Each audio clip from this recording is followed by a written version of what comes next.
સમાજ માટે અને સનાતન માટે આવનારા 25 વર્ષનું 50 વર્ષનું શું વિઝન છે? ધર્મો રક્ષતી રક્ષિત. જો તમે ધર્મનું રક્ષણ કરો છો તો જ ધર્મ તમારું તમારું રક્ષણ રક્ષણ કરે છે. કરે છે. હા. અને જો ધર્મનું રક્ષણ નહીં થાય તો સંસ્કૃતિ પણ નહીં ટકે અને રાષ્ટ્ર પણ નહીં ટકે. ટોલેસ્ટ ટેમ્પલ હા, એ કદાચ આ ચેલેન્જનો જ એક મોટી ચેલેન્જ તમે ઉપાડી રહ્યા છો કે વિશ્વનું સૌથી ઊંચામાં ઊંચું ટેમ્પલ. તો આ જે વિશ્વ ઉમિયા ફાઉન્ડેશન વિશે આપ કંઈક કહી શકો? બિઝનેસ લીડર અને સોશિયલ લીડર્સને એક પ્લેટફોર્મ પર જો લાવી શકો તો એક જબરજસ્ત શક્તિ થાય અને એ શક્તિ સમાજ માટે ખૂબ ઉપયોગી થાય. આવા એક કોન્સેપ્ટ સાથે 2017માં એક સંસ્થા ઊભી કરવાનું નક્કી કર્યું અને એનું નામ આપ્યું કે વિશ્વ ઉમિયા ફાઉન્ડેશન. મોટાભાગના માટે ગાડી, બંગલો, આ બધું અને મેનેજર બની જવું એ ડ્રીમ લાઈફ કહેવાય. આઈ never be a continue as a employee. મને એક વસ્તુ હંમેશા રહેતું મારે એમ્પ્લોયર બનવું છે. આપણે પેલું નાના હતા ને રમતા હતા તો આપણે કહેતા ખબર નવી ગોળી નવો દાવ કોઈ આવે તો તમે દર થોડા સમયે કંઈક ને કંઈક નવું કરી રહ્યા છો. એટલે ક્વિક લર્નર અને હાર્ડ વર્કર, આઈ થિંક મને લાગે છે આ બંને ક્વોલિટી બેશક.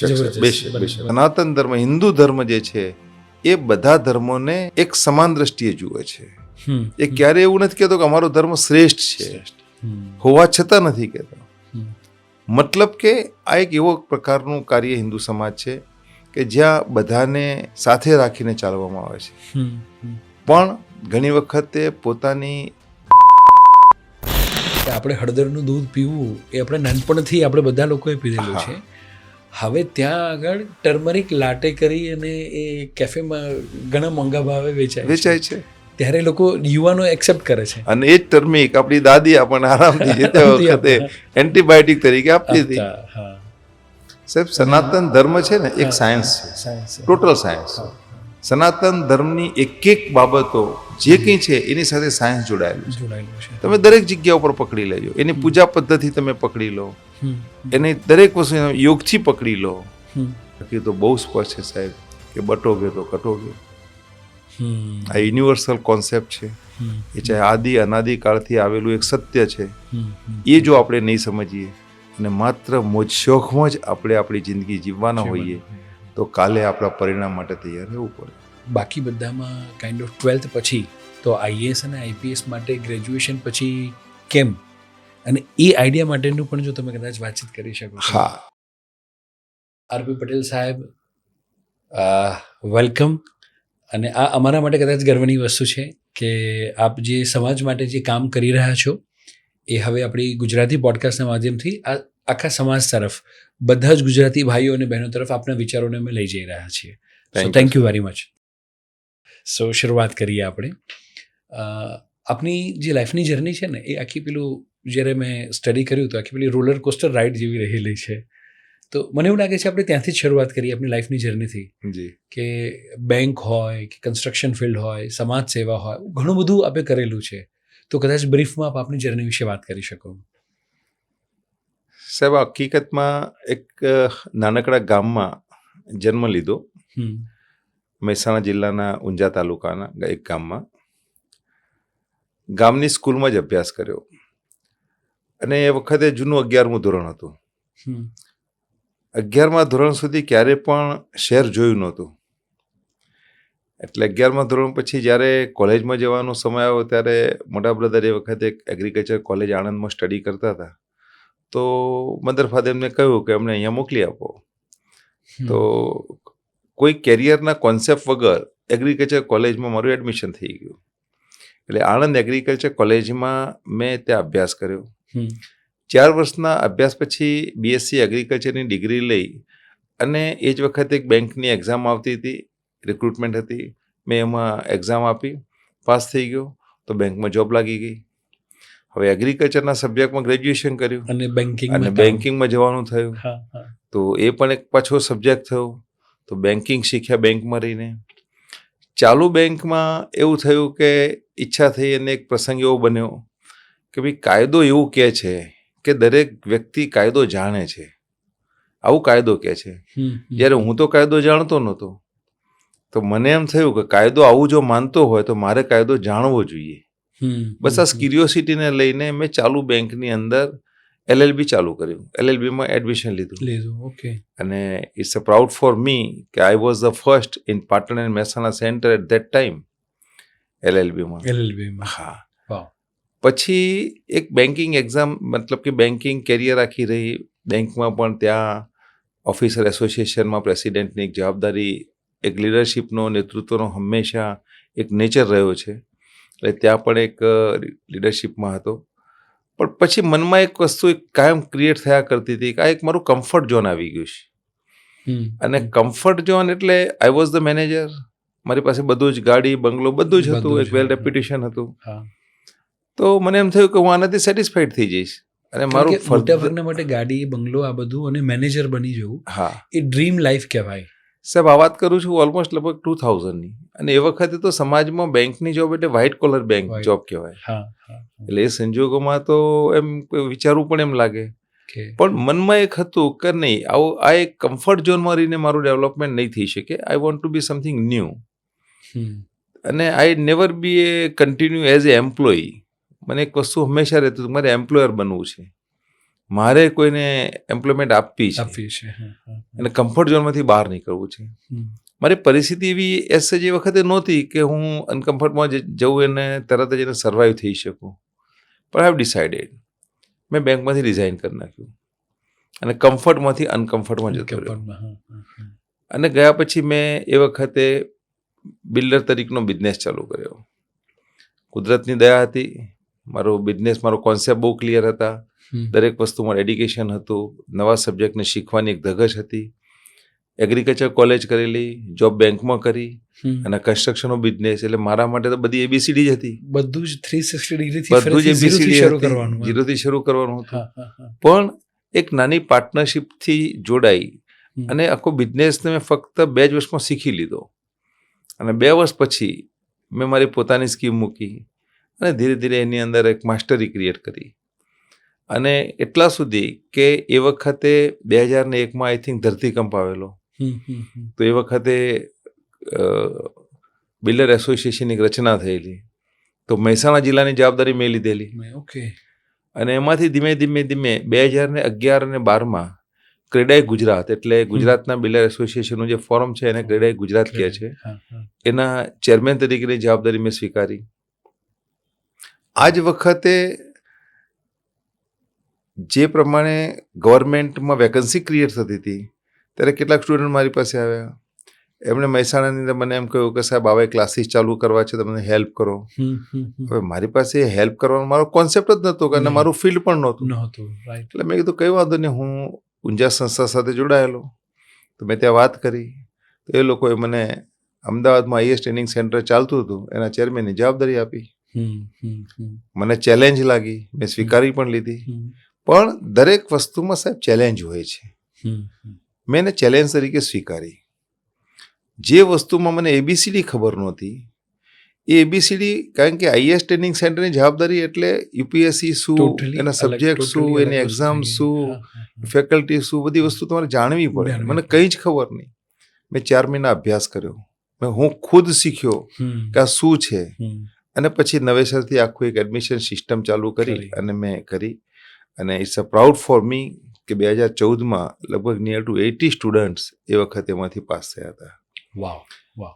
સમયની સાથે આ બધી વસ્તુ બનતી ગઈ અને ધીમે ધીમે ધીમે એક સ્વભાવ ચેલેન્જને એક્સેપ્ટ કરવાનો, દરેક વસ્તુમાં પોતાની એક ડેડિકેશન સાથે કોઈ પણ ભોગે સંઘર્ષ કરી અને અચીવમેન્ટ મેળવવાનું, આ બધા જે અનુભવ લાઈફમાં જે થતા ગયા એનાથી ધીમે ધીમે કેરિયર બનતી ગઈ, ઘડાતી ગઈ અને લોકોની અંદર એક ટ્રસ્ટ ફેક્ટર પણ ચોક્કસી ક્રિએટ થયું. આઈ થિંક આપણે પેલું નાના હતા ને રમતા હતા તો આપણે કહેતા ખબર, નવી ગોળી નવો દાવ કોઈ આવે તો તમે દર થોડા સમય કંઈક ને કંઈક નવું કરી રહ્યા છો. એટલે ક્વિક લર્નર અને હાર્ડ વર્કર, આઈ થિંક મને લાગે છે આ બંને ક્વોલિટી.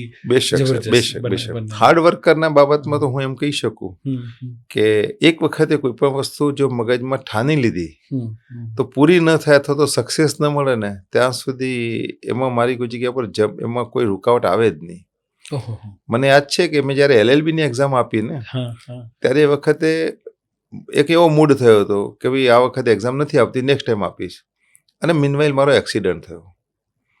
હવે એક્સિડન્ટ એટલો સિરિયસ હતો હમ, તો ડૉક્ટરે કહ્યું કે કમ્પલસરી તમારે આરામ કરવો પડે. હમ, હમ, તો મેં આરામ કરવા માટે ડિસાઇડ કર્યું કે ભાઈ 1 વીક આરામ કરવો પડશે.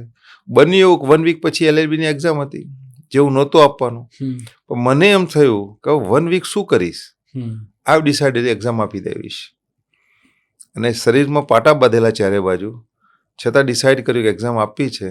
સાહેબ 24 અવર્સમાંથી મેં 18 અવર્સ કન્ટિન્યુઅસ મેં 7 દિવસ મહેનત કરી છે. મહેનત કરેલી છે. વાહ. અને ઇટ્સ અ પ્રાઉડ કે એ વખતે સેન્ટરમાં આઈ વોઝ ધ ફર્સ્ટ. Very મતલબ કે good. ચેલેન્જ સ્વીકારવી અને રિઝલ્ટ લાવવું લાવ. હા, એ મને મગજમાં એક પહેલાંથી એક નેચર જ રહ્યો છે.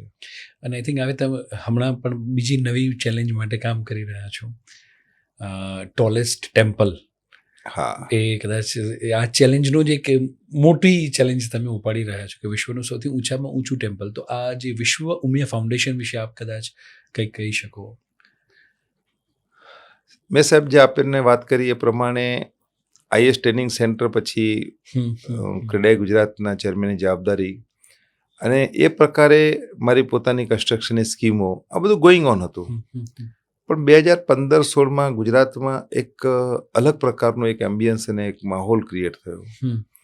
અને જે પ્રકારે એક સમાજની અંદર એક ઉદ્વેગ, આક્રોશ જે પેદા થયો, અને ક્યાંક ને ક્યાંક ગુજરાતની આખી પરિસ્થિતિ બદલાઈ, ત્યારે મારા મગજમાં એક વિચાર આવ્યો કે પાટીદાર સમાજનું એક એવું ઓર્ગેનાઇઝેશન હોવું જોઈએ કે જે કોઈ પણ પરિસ્થિતિની અંદર સમાજ માટે ઇન્ટરેસ્ટનું શું છે અને ઇન્ટરેસ્ટ શું નથી, અને એનું નિર્ણય લઈ શકે, અને નિર્ણય લીધા પછી એનું નેતૃત્વ કરી શકે. આવો એક વિચાર એ વખતની પરિસ્થિતિને અનુરૂપમાં આવ્યો. ત્યારે ડિસાઇડ થયું કે સમગ્ર વિશ્વમાં આજે પાટીદારો લગભગ સ્પ્રેડ થયેલા છે. ઓલમોસ્ટ નિયર ટુ લગભગ હું માનું ત્યાં સુધી લગભગ 150 જેટલા કન્ટ્રીમાં આજે પાટીદારો સ્પ્રેડ થયેલા છે. આ બધા જ પાટીદારો દરેક કન્ટ્રીમાં જઈને એમની ઇકોનોમીમાં પણ કોન્ટ્રીબ્યુશન છે. જ્યાં ગયા છે તે એક અલગ આઈડેન્ટિટી ક્રિએટ કરી છે. પણ સમાજને ખબર નથી કે કોણ ક્યાં શું કરે છે. બધા પોતપોતાના લેવલ ઉપર કરતા હતા. ત્યારે મારા મગજમાં વિચાર આવ્યો કે વિશ્વભરના પાટીદારોનું જો વૈશ્વિક સંગઠન બને, અને સંગઠન ઉપર જો આ બધા જ સક્સેસફુલ જે પાટીદાર મિત્રો છે કે જેને હું લીડર કહી શકું, આવા બધા જ બિઝનેસ લીડર અને સોશિયલ લીડર્સને એક પ્લેટફોર્મ પર જો લાવી શકું તો એક જબરજસ્ત શક્તિ થાય, અને એ શક્તિ સમાજ માટે ખૂબ ઉપયોગી થાય. આવા એક કોન્સેપ્ટ સાથે 2017માં એક સંસ્થા ઊભી કરવાનું નક્કી કર્યું, અને એનું નામ આપ્યું કે વિશ્વ ઉમિયા ફાઉન્ડેશન. મતલબ કે કામ વિશ્વમાં કરવું હતું, માત્ર ગુજરાત કે દેશમાં નહીં. એટલે એનું નામ આપ્યું, અને એ પ્રમાણે વિશ્વના પાટીદારોને એક વૈશ્વિક પ્લેટફોર્મ બનાવવું. પણ પ્લેટફોર્મ ઉપયોગ કામ શું કરશે, તો એ દરેક સમાજને સાથે રાખીને એક એવું કાર્ય કરે કે જે દરેક સમાજ માટે એક માર્ગદર્શક રૂપ બને. ઓકે, એટલે આ માત્ર પટેલોની સંસ્થા છે એવું નહીં. નો, સનાતન માટે. યસ. દરેક સમાજ, સનાતનના દરેક સમાજને સાથે રાખીને કોર્ડિનેટ કરીને એને એક એવી દિશા તરફ લઈ જવા કે જ્યાં દરેકને ગૌરવ ફીલ થાય કે આ મેં કર્યું. કોઈક વ્યક્તિ કર્યું નહીં, પણ આ પ્લેટફોર્મનો હિસ્સો બન્યો એટલે દરેકને ફીલ થાય કે આ મેં કર્યું. અને જ્યારે કોઈ પણ કોમ્યુનિટી અને સનાતનને જ્યારે સંગઠિત કરવાની વાત આવે ને, ત્યારે એમાં તમારી કે મારી હોશિયારી કામ કરતી નથી. એની અંદર માત્ર ને માત્ર એક આસ્થા, એક શ્રદ્ધા, ધર્મ આ જ કામ કરે છે.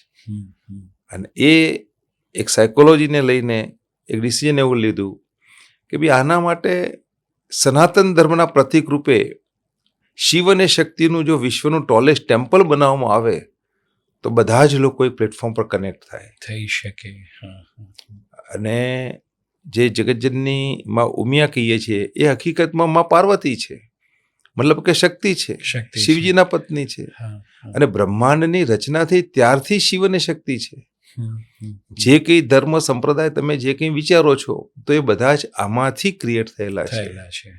એટલે આ એક એવી બાબત છે કે જે ધર્મ સાથે જોડાયેલી છે, અને એ ધર્મને લઈને એક જો સંગઠિત શક્તિ ક્રિએટ કરવામાં આવે તો અશક્ય લાગતા કાર્યો પણ શક્ય બની શકે.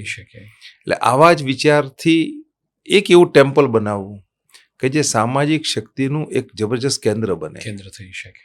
વન્ડરફુલ. એટલા માટે અમદાવાદમાં વિશ્વ ઉમિયા ફાઉન્ડેશન દ્વારા 100 વીઘા જમીનમાં લગભગ 2000 કરોડના ખર્ચે વિશ્વ ઉમિયા ધામનું આપણે નિર્માણ કરી રહ્યા છીએ. અને આની અંદર શિવ અને શક્તિનું જે ટોલેસ્ટ ટેમ્પલ છે, જે સનાતન ધર્મનું પ્રતીક બનશે, એ નિયર ટુ 1000 કરોડનું છે. હવે ઘણા લોકોને સાહેબ એક પ્રશ્ન થાય છે, એ જ કહેવાનું હતું કે જ્યારે આ 1000 કરોડ કે 2000 કરોડ ખાલી મંદિર માટે વાપરી નાખીએ તો ઘણા બધા લોકોના મનમાં આવે કે એજ્યુકેશનની જરૂર છે, હેલ્થની જરૂર છે, હોસ્પિટલ્સની જરૂર છે, તો આવો બધા પૈસા ખાલી મંદિર પાછળ કે આ શું દેખાડો છે, એ લોકોને તમે શું કહેવા માંગશો? સાહેબ, તમે જે પ્રશ્ન પૂછ્યો ને એ બહુ સ્વાભાવિક પ્રશ્ન છે. અને એક સામાન્ય વ્યક્તિમાં હું કહું તો ચોક્કસ આ પ્રશ્નો થાય છે. કારણ કે જેને પોતાના ધર્મને વિશે પૂરી ખબર નથી ને એમને તો ચોક્કસ થાય. હું પર્સનલી એવું માનું છું કે સમાજની શક્તિ જો હોય ને તો ધર્મમાં છે. આધ્યાત્મિકતા જે છે એ સામાજિક જીવનનો આધાર સ્તંભ છે. આ બેઝ છે. આધ્યાત્મિકતા જેટલી પાવરફુલ છે, ધર્મ તમારો જેટલો પાવરફુલ હશે એટલું સમાજનું ડેવલપમેન્ટ પણ પાવરફુલ થાય છે. એટલે એક આધ્યાત્મિકતાને આધાર કરીને એક spiritual consciousness to national consciousness આ કેવી રીતે થઈ શકે? તો એના માટે મંદિર તો એક માધ્યમ છે.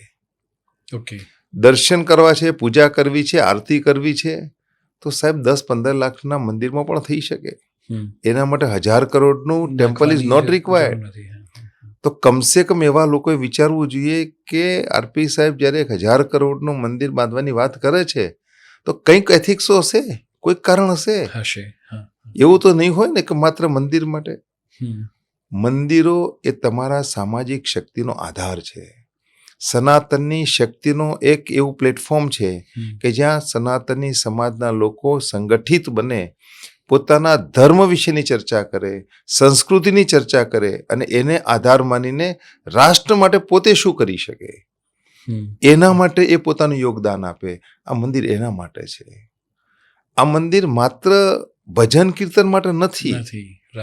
મંદિર એ તમારામાં રહેલી એક આસ્થા, તમારામાં અંદર રહેલી ક્ષમતા, તમારી અંદર રહેલો એક ઉર્જા, આ બધાનું જ્યારે કોમ્બિનેશન થઈને જ્યારે તમે મંદિરના શાંત એટમોસ્ફિયરની અંદર તમે જ્યારે આવો છો અને જો તમે એક ચિત્તે જ્યારે તમારા સબકોન્શિયસ માઇન્ડને સાથે રાખીને તમે કોઈ કેન્દ્રની અંદર ભગવાનને કે માતાજીને મૂકીને તમે કોઈ નિર્ણય કરો છો, તમારી અંદર ઓટોમેટિક એ ઉર્જા પેદા થાય છે, એક કાર્ય કરવાની શક્તિ પેદા થાય છે. અને આપણે પણ જાણીએ છીએ કે જ્યારે પણ કોઈ કેન્દ્રને, કોઈ પણ વિચારને કોઈ કેન્દ્રમાં તમે લઈ જાઓ અને સતત એના પર વિચાર કરતા થાઓ તો ઓટોમેટિક એ વિચાર એટલો મોટો થઈ જાય કે એનું સ્વરૂપ બદલાઈ જાય. અને એ જ પ્રકારે મંદિરના નિર્માણના માધ્યમથી એક સામાજિક સનાતનની શક્તિનું પ્રતીક બને, સમાજના વિકાસનો આધારસ્તંભ બને, શિક્ષણ, આરોગ્ય, યુવા અને મહિલા સશક્તિકરણનું એક એવું મજબૂત પ્લેટફોર્મ બને કે જ્યાં દરેક સમાજના દરેક લોકોને એક ઓપોર્ચ્યુનિટી મળે. તો આમાં મંદિર સિવાયના બીજા કયા કયા પ્રોજેક્ટ છે કે જે યુએફના માધ્યમથી થઈ રહ્યા છે? ચોક્કસ સાહેબ. પહેલી વસ્તુ તો એ છે કે વિશ્વ ઉમિયા ધામ જે બની રહ્યું છે આ એક પ્લેટફોર્મ છે સાહેબ. હું એને સંસ્થા કહું એના કરતો પ્લેટફોર્મ કહેવાનું મને વધારે ગમશે. કારણ પ્લેટફોર્મ એટલા માટે કે આ એક સનાતનનું પ્લેટફોર્મ છે, સનાતનની શક્તિનું પ્લેટફોર્મ છે. અહીંયા ધર્મ પણ છે, સંસ્કૃતિ પણ છે, શિક્ષણ પણ છે. અહીંયા યુવા અને મહિલા સશક્તિકરણ માટેની તમામ પ્રવૃત્તિઓ માટેનું એક કેન્દ્ર પણ છે. એટલે આ એક પ્લેટફોર્મ છે. હવે આ પ્લેટફોર્મમાં જે કોઈને એમ લાગે કે મારે સમાજને કંઈક આપવું છે અને એ વ્યક્તિને કંઈક આપવાની જો ઈચ્છા હોય સમાજને, તો આ પ્લેટફોર્મ એનું છે. આ પ્લેટફોર્મ મારું નથી, આ પ્લેટફોર્મ એનું છે. ક્યારે એ વ્યક્તિને જ્યારે લાગે, કોઈ પણ સમાજની કોઈ પણ વ્યક્તિ એને એમ લાગે કે મારે સમાજને કંઈક આપવું છે, મારે ધર્મ માટે કંઈક કામ કરવું છે, મારે સંસ્કૃતિ માટે કંઈક કરવું છે, મારે મારા રાષ્ટ્ર માટે કંઈક કરવું છે.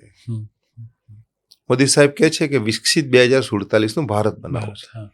તો સાહેબ વિકસિત 2047 બનાવવા માટે હવે સંજોગો એ નથી બોર્ડર ઉપર તમારે બંદૂક લઈને લડવા જવાનું.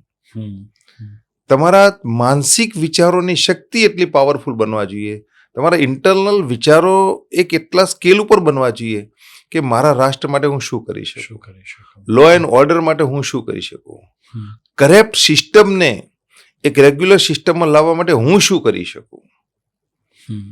આ જો તમે કરો છો ને તો એ વિકસિત ભારતની કલ્પનાના અનુરૂપ તમે કાર્ય કરી રહ્યા છો. અને એ પ્રકારનું એક આ પ્લેટફોર્મ બને છે કે જ્યાં તમે આવો છો, કામ કરો છો, અને એના માટે આ સંસ્થાને જરૂર જે છે ને એ સાહેબ બુદ્ધિશાળી લોકોની જરૂર છે, શક્તિશાળી લોકોની જરૂર છે અને પ્રભાવશાળી લોકોની જરૂર છે. એટલે આપના માધ્યમથી હું આજે એ પણ કહેવા માંગુ છું કે મારી આ વાત, મારો પોડકાસ્ટ જે કોઈ મિત્રો જોઈ રહ્યા છે, સાંભળી રહ્યા છે, અને જો તમને એમ લાગે કે આપ બુદ્ધિશાળી છો, આપ શક્તિશાળી છો, આપ પ્રભાવશાળી છો અને સમાજ, ધર્મ, સંસ્કૃતિ અને રાષ્ટ્ર માટે કંઈક કરવાની ઈચ્છા ધરાવો છો, તો આ પ્લેટફોર્મ તમારું છે. You welcome. આવો, વાત કરો, ચર્ચા કરો, લીડરશિપ લઈ, સલાહ નહીં સાહેબ. અહીંયા સલાહવાળાની જરૂર નથી. અહીંયા વાત લઈને આવે, એક ડિસિઝન ચર્ચા કરે, કોન્સેપ્ટ સમજાવે અને પછી એ વાત લઈને પોતે લીડર બને અને લીડર લઈને કામ કરે, એવા લોકો માટેનો પ્લેટફોર્મ છે. અને આ પ્લેટફોર્મના માધ્યમથી I think IAS training centre અને એવા બીજા ઘણા બધા પ્રોજેક્ટ્સ ચાલી રહ્યા છે. તો થોડુંક આ પ્રોજેક્ટ્સનું પણ વિવરણ જો કરી આપો આપ તો. ચોક્કસ સાહેબ. આ પ્રવૃત્તિઓ છે એ આપને વાત કરી કે આધ્યાત્મિક ચેતનાના પ્લેટફોર્મ પર આપણે એક સામાજિક વિકાસની ઘણી અનેકવિધ પ્રવૃત્તિઓ કરીએ છીએ. આજે સાહેબ લગભગ મંદિર તો હજી ઇઝ ગોઈંગ ઓન છે અને લગભગ ડિસેમ્બર 2027 એની પ્રાણ પ્રતિષ્ઠા કરવી છે. આ સબકોન્શિયસ માઇન્ડમાં ફિટ કરી દીધું છે અને એના માટે સાહેબ અત્યારે 24 hours વી આર વર્કિંગ. મને સાહેબ ગૌરવ તો એ વાતનું છે કે મારી સાથેની જે ટીમ છે ને એ એક જ વિચારો સાથેની ટીમ છે. જનરલી સમાજમાં સાહેબ એક માહોલ એવો હોય છે કે સમાજ અને સંસ્થાઓનું કામ નવરા માણસો કરે, નિષ્ફળ ગયેલા માણસો કરે.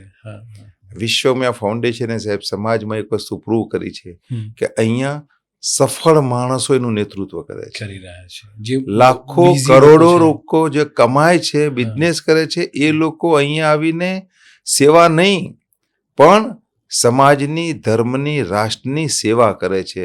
એક નોકરી કરે છે માતાજીની, એ ભાવ સાથે આવે છે અને એક ટીમ એક જ દિશામાં કામ કરે. એટલા માટે સાહેબ રિઝલ્ટ મળે છે. કારણ કે કોઈ પણ વ્યક્તિનું નેતૃત્વ પાવરફુલ હોઈ શકે પણ જો એની ટીમ મજબૂત નથી, એક જ દિશામાં વિચારી શકે એવી જો ટીમ નથી, ટીમની અંદર એવા લોકો છે કે જે અલગ અલગ દિશાઓમાં જતા થઈ ગયા છે, તો એ કામ નહીં કરી શકે, એ સફળતા નહીં મળી શકે.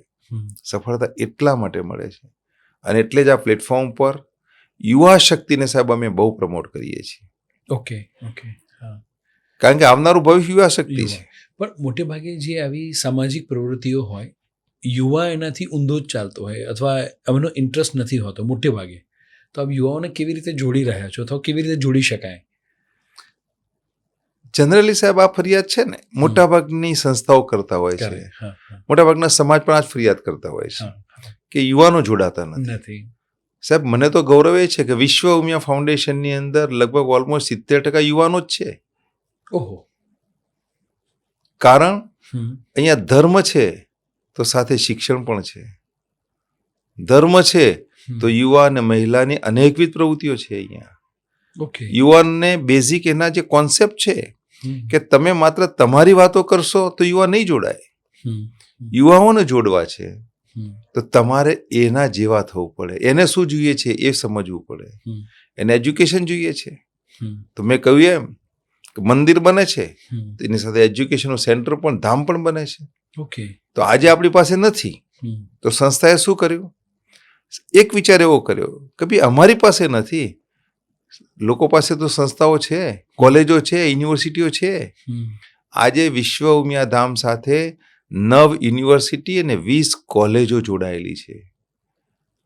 આ સંસ્થાઓ દર વર્ષે વિશ્વ ઉમિયા ફાઉન્ડેશનને 10 થી 20 સીટો ફ્રી ઓફ કોસ્ટમાં આપે છે. વિશ્વ ઉમિયા ધામ જેને રેકોમેન્ડ કરે એ વિદ્યાર્થીને એ પ્રકારે જે તે યુનિવર્સિટી અને કોલેજને એડમિશન આપે છે, એક પણ પૈસાની ફી લીધા વગર.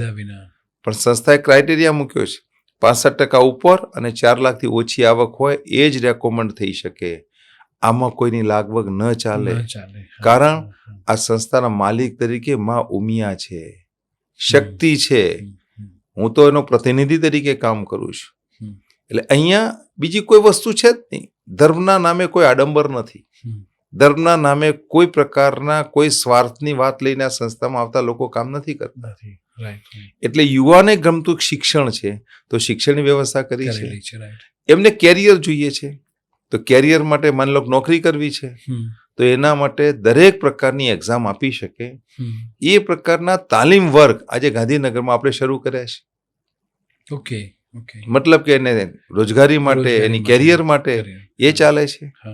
હવે માન લો કે એને નથી કરવું, નોકરી નથી કે બિઝનેસ કરવો છે, આ જ પ્લેટફોર્મ પર સાહેબ બિઝનેસનું પ્લેટફોર્મ ચાલે છે. એનું નામ છે વિશ્વ Umiya international business entrepreneur and social network. Okay. એટલે કે વાઇબ્સ, માતાજીના વાઇબ્સ, ભગવાનના વાઇબ્સ, ધર્મના વાઇબ્સ. એ વાઇબ્સનો મિનિંગ એવો છે કે તમે આ પ્લેટફોર્મ પર આવો, તમારે અહીંયા ભજન નથી કરવાના, તમે બિઝનેસ કરો છો, okay you do the business. તમને આ સંસ્થા પ્લેટફોર્મ આપશે. આ સંસ્થાના જે કંઈ ટ્રસ્ટીઓ છે, કાર્યકરો છે, એમનું જે નેટવર્ક છે એનો ઉપયોગ તમે તમારા બિઝનેસ માટે કરો, બિઝનેસને ગ્રો કરવા માટે, તમારો બિઝનેસ ગ્રો કરો. સબ્જેક્ટ ટુ તમે જે બિઝનેસ કરો, જે ગ્રો થાવ, જે ઇન્કમ થાય એના 2% તમારે ફરજિયાત ગરીબ લોકોના મદદ માટે વાપરવાના છે, કોઈના શિક્ષણ માટે વાપરવાના છે, કે સમાજના કોઈ પણ એવા સારા કાર્ય માટે વાપરવાના છે. એના માટે જરૂરી નથી વિશ્વમાં વાપરો, એટ એનીવેર. તમે હોસ્પિટલમાં જઈને દર્દીઓની સેવા કરો, એમના પાસે તમે ફ્રૂટ્સ આપો, કોઈ પણ કરો. મતલબ સાહેબ દુનિયાનું કદાચ આ પહેલું પ્લેટફોર્મ હશે વાઇબ્સ કે જ્યાં બિઝનેસનું પ્લેટફોર્મ તો છે જ પણ કન્ડિશનલી સોશિયલ નેટવર્ક કરવું પડશે. એકલો બિઝનેસ નહીં, આ એક પ્લેટફોર્મ છે બિઝનેસનું. છેલ્લું છે સાહેબ સ્પોર્ટ્સ અને કલ્ચરલ. તો સાહેબ અમારું એક યુવા સંગઠન છે. એ યુવા સંગઠનનું કામ છે કે એણે સ્પોર્ટ્સ માટે કોમ્પિટિશન કરવાની છે, ટુર્નામેન્ટો કરવાની છે, અલગ અલગ પ્રકારની યુવાઓને જોડવાના છે. આઈ થિંક ફેબ્રુઆરી 2025માં સાહેબ અમારા યુવા સંગઠને વર્લ્ડની બિગેસ્ટ સોશિયલ ક્રિકેટ ટુર્નામેન્ટ કરી. 320 ટીમો ફક્ત 20 કે 21 દિવસમાં રમાડી અને ફાઇનલ મેચ દુબઈમાં. કારણ સાહેબ ગામડાનો યુવાન દુબઈના મોટા પ્લેટફોર્મ પર અને સ્ટેડિયમમાં રમે, કેટલું પ્રાઉડ ફીલ થાય કે આઈ કેન, હું રમી શકું છું. એક સંસ્થા મને પ્લેટફોર્મ આપે છે, એનાથી યુવાનો જોડાય.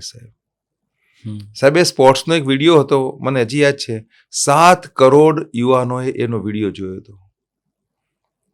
અને એનાથી આજે સંસ્થામાં યુવાનોનું એટલું બધું આકર્ષણ અને જોડાણ છે કે જે કહી શકાય કે આ સંસ્થા યુથ માટે છે. અમારી પાસે સાહેબ 80 વર્ષના યુવાનો બી કામ કરે છે, 80 યર્સ છે, પણ દે આર વર્કિંગ, આવે છે. અમારા કાંતિભાઈ રામ કરીને છે, મારા પહેલાદ કાકા છે, અમારા સાકલચંદ કાકા, આ બધા લોકો 80, 81, 85 વર્ષની ઉંમરના રેગ્યુલર આવે, રેગ્યુલર કામ કરે સેવાના ભાવથી. મતલબ એક ધર્મ પ્રત્યેની આસ્થા, સંસ્કૃતિ માટે, રાષ્ટ્ર માટે, યુવા વર્ગ માટે અને સમાજ માટે કામ કરવાની ભાવના અને નિસ્વાર્થ ભાવે કામ કરતી ટીમ, એના કારણે સાહેબ કોમ્બિનેશન બન્યું છે. એટલા માટે વી આર વર્કિંગ કરી રહ્યા છીએ. વન્ડરફુલ. સો આમાં આપણે બિઝનેસની વાત કરી, યુવાનોની વાત કરી, અને મહિલા સશક્તિકરણ માટે વીયુએફ શું કરી રહ્યું છે અથવા કયા કયા પ્રોજેક્ટ છે જે આપના ધ્યાનમાં છે? મહિલા સશક્તિકરણ માટે સાહેબ અત્યારે એક્ઝિસ્ટિંગ પરિસ્થિતિ એવી છે કે મહિલાઓ શિક્ષિત બની છે, દીક્ષિત બની છે, પણ હું એમ કહી શકું કે કદાચ એ સ્કેલ ઉપર સુરક્ષિત નથી. જે સ્કેલ ઉપર આપણે કોન્ફિડન્ટલી ન કહી શકીએ કે સુરક્ષિત. કારણ આજે ટ્રેનમાં, બસમાં, રસ્તા ઉપર, કોઈ પણ જગ્યા ઉપર બેન દીકરીઓની જે રીતે ક્યાંક ના ક્યાંક એમની સિચ્યુએશનમાં જે તકલીફ પડે છે ને, ત્યારે સંવેદનશીલતા સાહેબ સમાજમાં ઘટી છે. હિન્દુ સમાજમાં યુવાનોમાં પણ ક્યાંક ને ક્યાંક પ્રતિકાર કરવાની માનસિકતા પણ ઘટી છે. આના કારણે મહિલાઓએ જાતે જ પોતાની જાતને સેલ્ફ ડિફેન્સ માટે તૈયાર રાખવી પડે. સેલ્ફ ડિફેન્સ માટે તૈયાર જો એને કરવી હોય ને તો એનામાં એક કોન્ફિડન્સ ક્રિએટ કરવો પડે.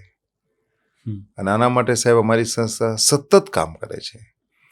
સંસ્થામાં સાહેબ 3 સંગઠન છે. એક સામાજિક સંગઠન છે, મહિલા સંગઠન છે અને યુવા સંગઠન છે. મહિલા સંગઠન આ પ્રકારના કાર્યો કરે છે કે મહિલાઓને એમ્પાવરમેન્ટ એમનામાં ક્રિએશન થાય. આઈ થિંક બિફોર 6 months ભુજની અંદર 25,000 મહિલાઓનો અમે એક મોટો કાર્યક્રમ કર્યો હતો. અને 11,000 દીકરીઓને અમે એમને પોતાના સ્વ બચાવ માટે કટારનું વિતરણ કર્યું. એક અવેરનેસ આપી કે સેલ્ફ ડિફેન્સ કરવું એ ગુનો નથી.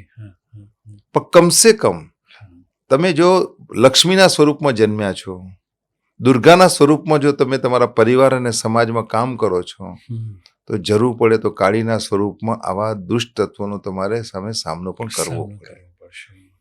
આ જે એમની અંદરની જે શક્તિ છે ને એને ખીલવવા માટે સંસ્થા બહુ સરસ કામ કરે છે. અમારા ડૉક્ટર રૂપલબેન એના ચેરપર્સન છે અને એમની આખી ટીમ બહુ જ સખત કામ કરે છે સાહેબ.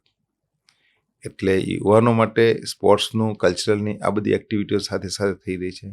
અને સૌથી વિશેષ સાહેબ એક નવી જ વાત આપણે મારે કરવી છે આજે કે જનરલી એજ્યુકેશનને લઈને કેટલાક સર્ટેન એક માનસિકતા બની ગઈ હોય છે. એઝ એક્ઝામ્પલ હું છેલ્લા લગભગ 10 વર્ષથી યુપીએસસી અને જીપીએસસી આઈએએસ ટ્રેનિંગ સેન્ટરને લઈને વિદ્યાર્થીઓ, ગુજરાતના વિદ્યાર્થીઓ પર્ટિક્યુલરલી વધુમાં વધુ આઈએએસ અને આઈપીએસ બને એવો મારો પ્રયત્ન રહ્યો છે. અને એના માટે તમે હમણાં એક સરસ મજાના નવા વિઝનની પણ વાત કરી. હા, કે બાકી બધામાં કાઇન્ડ ઓફ 12th પછી તો આઈએએસ અને આઈપીએસ માટે ગ્રેજ્યુએશન પછી કેમ, અને એ આઈડિયા માટેનું પણ જો તમે કદાચ વાતચીત કરી શકો. હા, એટલે એ વસ્તુ જ કેવું છું કે જે પ્રકારે એક મગજમાં ફિટ થઈ ગયું હોય કે ભાઈ આઈએએસ અને આઈપીએસ બનવું છે તો યુપીએસસીની એક્ઝામ આપવી પડે. હવે યુપીએસસીની એક્ઝામ આપવી પડે તો એનું મિનિમમ ક્વોલિફિકેશન છે ગ્રેજ્યુએશન. તો ગ્રેજ્યુએટ થવું જ પડે. અચ્છા, ગ્રેજ્યુએટ થઈ જાઓ પછી 2, 3, 4 વર્ષ તમે એના માટે તૈયારી કરો અને પછી એક્ઝામ તમે આપો છો, પાસ થાઓ છો, ફેલ થાઓ છો. તો મતલબ કે ઓછામાં ઓછા આઈએએસ બનવા માટે કે આઈપીએસ બનવા માટે તમારે મિનિમમ 6-7 વર્ષ તો તમારે એની પાછળ ખર્ચવા જ પડે છે. મને એક દિવસ જ્યારે પ્રશ્ન થયો કે મારા દીકરાને મેડિકલમાં જવું છે તો 12મા પછી એને એડમિશન મળી જાય છે. કોઈના દીકરાને એન્જિનિયર બનવું છે, ચાહે પછી સિવિલ, મિકેનિકલ, કોમ્પ્યુટર કોઈ બી, તો એને એડમિશન મળી જાય છે 12મા પછી. પણ માન લો મારે આઈએએસ બનવા માટે યુપીએસસીની અત્યારથી તૈયારી કરવી છે તો એના માટે એવી કોઈ વ્યવસ્થા છે શિક્ષણમાં કે હું કરી શકું? તો ના, નથી. કોઈએ વિચાર્યું નથી. હા, ટ્યુશન ક્લાસીસ પુષ્કળ ચાલે છે, કોચિંગ ક્લાસીસ ચાલે છે, પણ એ બધા જ એક કમાણીના કેન્દ્રો પ્રાઇવેટ લેવલ પર ચાલી રહ્યા છે. પણ સરકારી સિસ્ટમના ભાગરૂપે આવું કંઈ ચાલે છે? નથી ચાલતું. ત્યારે વિચાર આવ્યો કે એક એવી સિચ્યુએશન અથવા તો એક એવો કોર્સ ડિઝાઇન કરવો જોઈએ કે 12મા પછી ડાયરેક્ટ યુપીએસસીને રિલેટેડ જ એ કોર્સ હોય, કોલેજના 4 વર્ષ સતત આ જ અભ્યાસ કરવાનો હોય, અને 5મા વર્ષે જે મેડિકલમાં ઇન્ટર્નશીપ કરો છો તો આનામાં 5મા વર્ષે તમે એની તૈયારી કરો, એના જે અત્યાર સુધીના પેપર્સ વગેરે, 6ઠ્ઠા વર્ષે એક્ઝામ આપો, તમે આઈએએસ બની શકો છો. બીજી વસ્તુ મહત્વની સાહેબ એ છે કે 12મા પછી સ્ટુડન્ટ જે વિદ્યાર્થી છે ને એ લર્નિંગ મોડ ઉપર હોય છે. એટલે એના મગજમાં ફિક્સ છે મારે કોલેજ કરવાની છે, એટલે લર્નિંગ મોડમાં છે. એ જ વખતે જો તમે એની યુપીએસસીની તૈયારીના સબ્જેક્ટને લઈને કરાવો છો સાહેબ તો એનો ગ્રાસ્પિંગ પાવર ઊંચો હોય છે, એટલે એના સક્સેસ થવાના રેશિયો પણ ઘણો અપ થઈ જાય છે. ખૂબ સરસ. અને સેકન્ડ થિંગ છે કે જ્યારે તમે એક એવી ડિફરન્ટ લેવલની વહીવટી સેવામાં જવા માગો છો તો તમારો કોન્સેપ્ટ ક્લિયર હોય તો એના માટે ઇઝ ધ બેસ્ટ. અને આ એક સિચ્યુએશનમાં અમે ગાંધીનગરમાં એક યુનિવર્સિટી સાથે ટાઈપ કર્યું છે, institute of advance research, IAR university, infrastructure યુનિવર્સિટીનું છે. સ્ટુડન્ટ એડમિશન પણ ત્યાં જ લેવાનું છે, એને એક્ઝામ પણ ત્યાં જ આપવાની છે, ડિગ્રી પણ આ યુનિવર્સિટી જ આપવાની છે. એટલા માટે કે ડિગ્રી હશે તો જ તમે એક્ઝામ આપી શકશો. પણ એનો કોર્સ ડિઝાઇન જે કર્યો છે, એની એક્ઝામ જે લેવાય છે, એના ફેકલ્ટીની મેનેજમેન્ટ છે, એ વિશ્વ ઉમિયા ફાઉન્ડેશન તરફથી કરવામાં આવે છે. મતલબ કે સંસ્થાએ એક એવો કોર્સ ડિઝાઇન કર્યો કે જેથી ધોરણ 12 પછી ડાયરેક્ટ તમે એડમિશન લઈ શકો એમાં, એ તમારી કોલેજ પૂરી થાય, તમે સીધી જ એક્ઝામ આપી શકો અને તમે આરામથી આઈએએસ બની શકો. ભારતમાં સાહેબ ઇઝ ધ ફર્સ્ટ ટાઈમ અને એની એક બેચ ગયા વર્ષે ચાલુ થઈ ગઈ. આજે એક પહેલી બેચ છે એ આજે એનું સેકન્ડ યર છે. અને નવી બેચનું એડમિશન આ જૂનમાં ચાલુ થશે. એટલે આપના માધ્યમથી પણ હું બધાને કહું છું કે જેના દીકરા દીકરીઓ ધોરણ 12માં હોય તો એના માટે આ કોર્સ ખૂબ ઉત્તમ છે. તો એની અંદર પણ જો તમારે પ્રવેશ મેળવવો છે, બાળકના 3 વર્ષ તો સીધા બચી જશે કે એ બીકોમ કરે પછી પાછી આઈએએસ અને આઈપીએસ ની તૈયારી કરે. એ સીધું સેવિંગ છે, ડાયરેક્ટ એક સેવિંગ છે સાહેબ. એના સમયનું સેવિંગ છે, એના અભ્યાસના મહત્વના જે 4 વર્ષ એના જે અભ્યાસ માટે જાય છે એનું સેવિંગ છે. અને બીજું લર્નિંગ મોડમાં થતી તૈયારી એના સક્સેસ રેશિયોને ખૂબ મોટો બનાવશે. એટલા માટે ઇમ્પોર્ટન્ટ છે. એટલે જે દીકરાઓને થવું છે અથવા જેના મા બાપની ઈચ્છા છે કે મારો દીકરો આઈએએસ બને, તો એના માટે આ બેસ્ટ કોર્સ છે. આખા ઇન્ડિયા લેવલે હું કહું છું એડમિશન થાય છે અને એ લોકો ગાંધીનગર આઈએઆર યુનિવર્સિટીમાં કરી શકે. એના માટે સંસ્થાનો સંપર્ક પણ કરી શકે. એટલે સાહેબ જે યુવાનોમાં જે કામ થાય છે ને, એટલા માટે યુવાનો જોડાય છે. આ સંસ્થા માત્ર મંદિર નથી બનાવતું, પણ સંસ્થા યુવાનોને, મહિલાઓને કેન્દ્રમાં રાખીને એમના સશક્તિકરણ માટે કામ કરે છે. એટલે એમ્પાવરમેન્ટ કરવા શું કરવું જોઈએ એ વિચારો લઈને કામ કરે છે. એટલે યુવાનો વધુ જોડાય છે. આ સંસ્થાનું સાહેબ જ્યારે ભૂમિપૂજન થયું ત્યારે લગભગ 7 લાખની જનમેદની હતી અને ભારતના વડાપ્રધાન માનનીય નરેન્દ્રભાઈએ એનું ભૂમિપૂજન કર્યું. ત્યારે એક અલગ પ્રકારની ઉર્જા ક્રિએશન થયું છે. અને રિસન્ટલી હમણાં 28મી ડિસેમ્બરે અમારા યુવા સંગઠને સાહેબ એક બહુ સરસ કામ કર્યું છે કે યુવાનો વધુમાં વધુ બિઝનેસ સાથે કનેક્ટ થાય, આખા વર્લ્ડમાં બિઝનેસ કરી શકે. એના માટે સાહેબ એક VUF business network application launch કરી. અને એ પણ ભારતના આદરણીય ગૃહમંત્રી અને સહકારિતા મંત્રી અમિતભાઈ શાહ સાહેબના વરદસ્તે એ લોન્ચિંગ કર્યું. ત્યારે અમિતભાઈએ પણ એ વસ્તુને એટલી સરસ રીતે આખી વાતને મૂકી છે કે દરેકને એવું ફિલિંગ આવે કે આ એપ્લિકેશનના માધ્યમથી આખા વિશ્વમાં બિઝનેસ કરી શકાય છે. આ એક એવું પ્લેટફોર્મ ક્રિએશન થાય છે કે જ્યાં તમે તમારી પ્રોડક્ટને ડિસ્પ્લે કરી શકો, તમારી સર્વિસને ડિસ્પ્લે કરી શકો, તમે કન્સલ્ટન્સી પણ એમાં કરી શકો, તમે જોબ સિકર તરીકે અને જોબ ગીવર તરીકે તમે રજીસ્ટ્રેશન કરાવી શકો. એટલે આ પ્રકારની એક અલગ પ્રકારની એપ્લિકેશન. કારણ કે આ તો મને લાગે છે કે જેને જોબ લેવી છે એના માટે તો પ્રોબ્લેમ છે જ, પણ જેને લાઈક કંપની ચલાવે છે ને એમને એમ્પ્લોય જોઈએ છે એ પણ આજે બહુ મોટો પ્રશ્ન છે. હા, લેવા લોકો માટે પણ બહુ સરસ છે. એટલે એ કરી છે. હવે સાહેબ 1 લાખ યુવાનો માટેની આવી એપ્લિકેશનમાં લોકો અત્યારે મિત્રો જોડાય છે, તો સાહેબ એમના માટે તો એક સરસ બિઝનેસનું પ્લેટફોર્મ મળે છે. અને જે પ્લેટફોર્મ પર આ સાહેબ વ્યક્તિનું એજ્યુકેશન મળે, એની કેરિયરની વાત થાય, એને બિઝનેસનું પ્લેટફોર્મ મળે, એના સ્પોર્ટ્સનું પ્લેટફોર્મ મળે, અને એ પ્લેટફોર્મ ધર્મ સાથે જોડાયેલું હોય, મંદિર સાથે જોડાયેલું હોય, તો સાહેબ મંદિરમાં ભગવાનને મસ્તક નમાવવાની ઈચ્છા ના થાય. એટલા માટે યુથ જોડાય છે.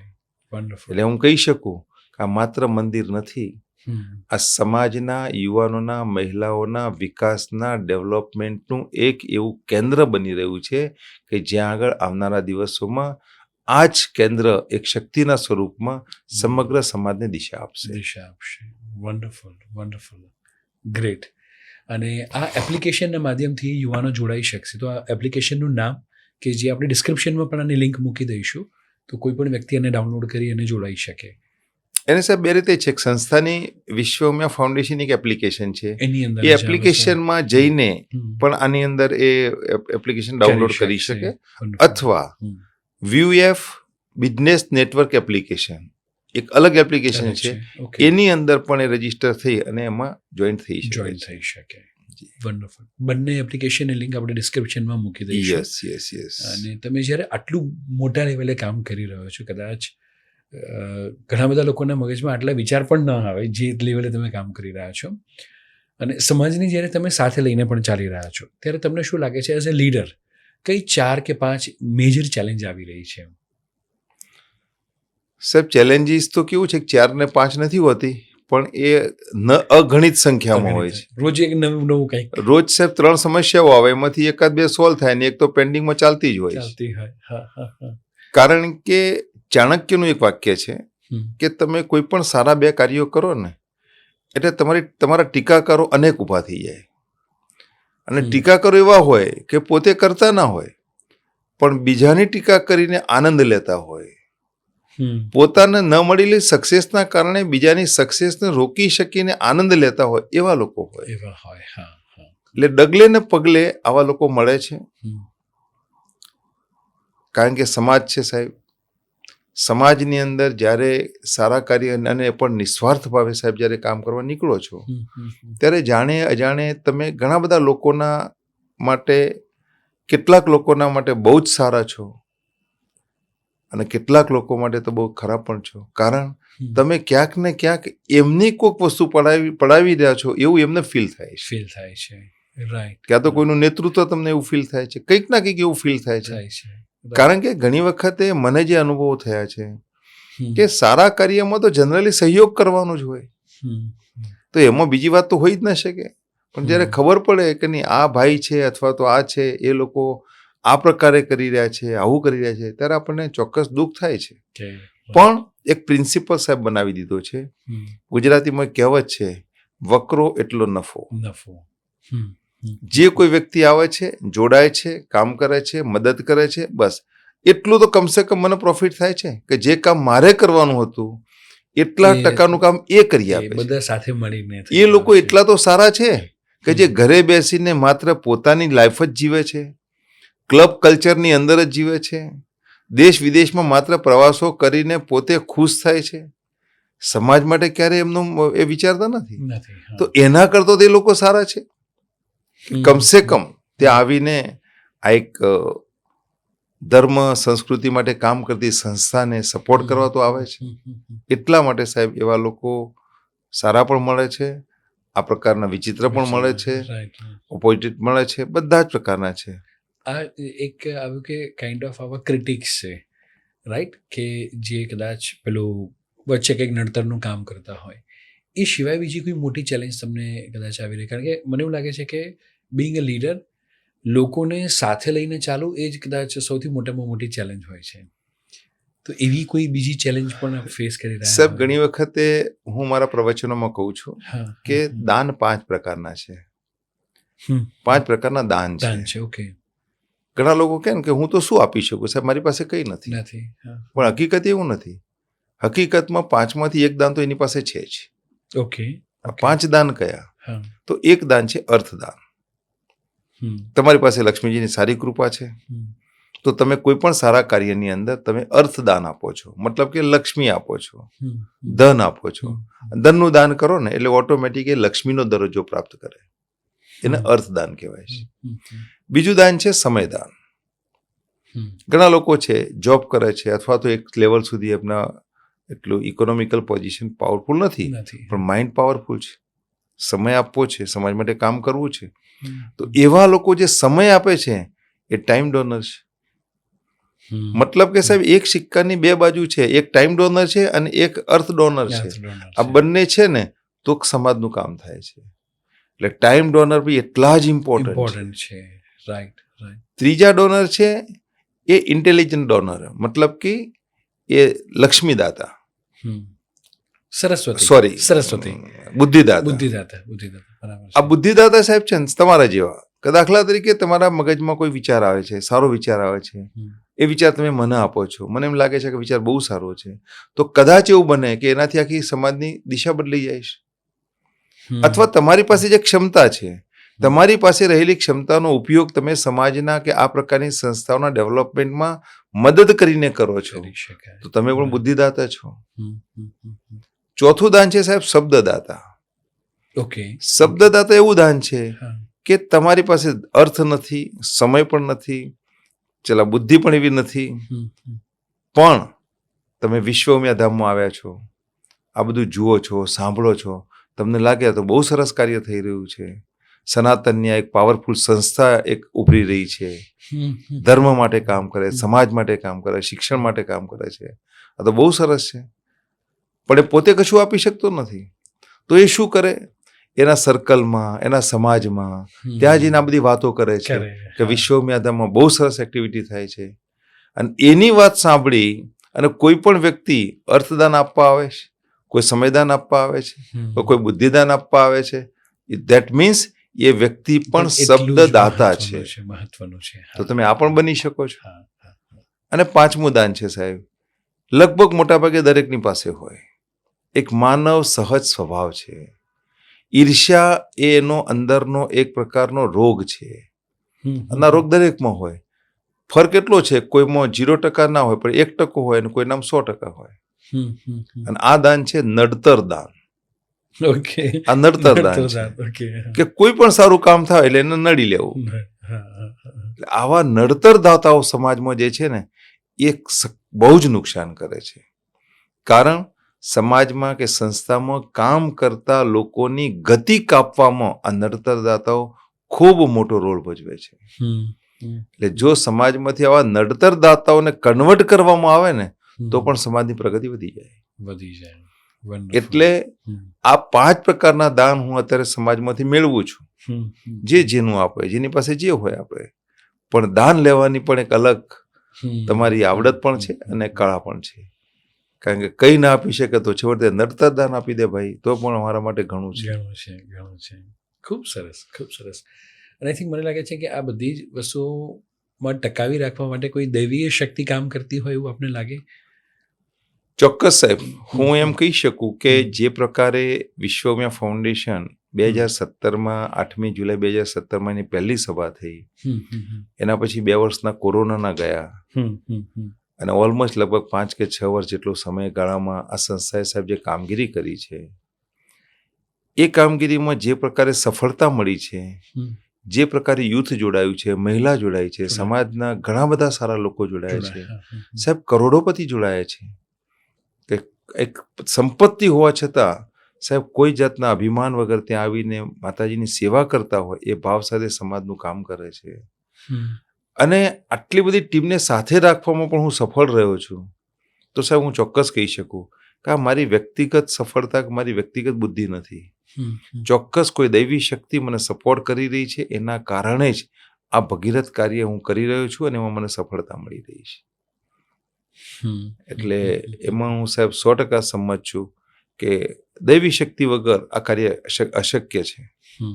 બુદ્ધિની પરેની વાત છે આ વસ્તુ. હા, બુદ્ધિથી એક અલગ લેવલની વસ્તુ છે. કારણ કે એવા ઘણા પ્રસંગો બન્યા છે કે જે મને સ્પષ્ટ દેખાય કે આ મારું કામ નથી, આ મારી કેપેસિટી બહારનું કામ થઈ રહ્યું છે. એવી કોઈ ઘટના આપને યાદ આવી રહી હોય કે? સાહેબ હમણાં જ ત્યાં આગળ એક રાફ્ટ ભર્યો, મંદિરનો એક રાફ્ટ ભર્યો, 24,000 ક્યુબિક મીટર.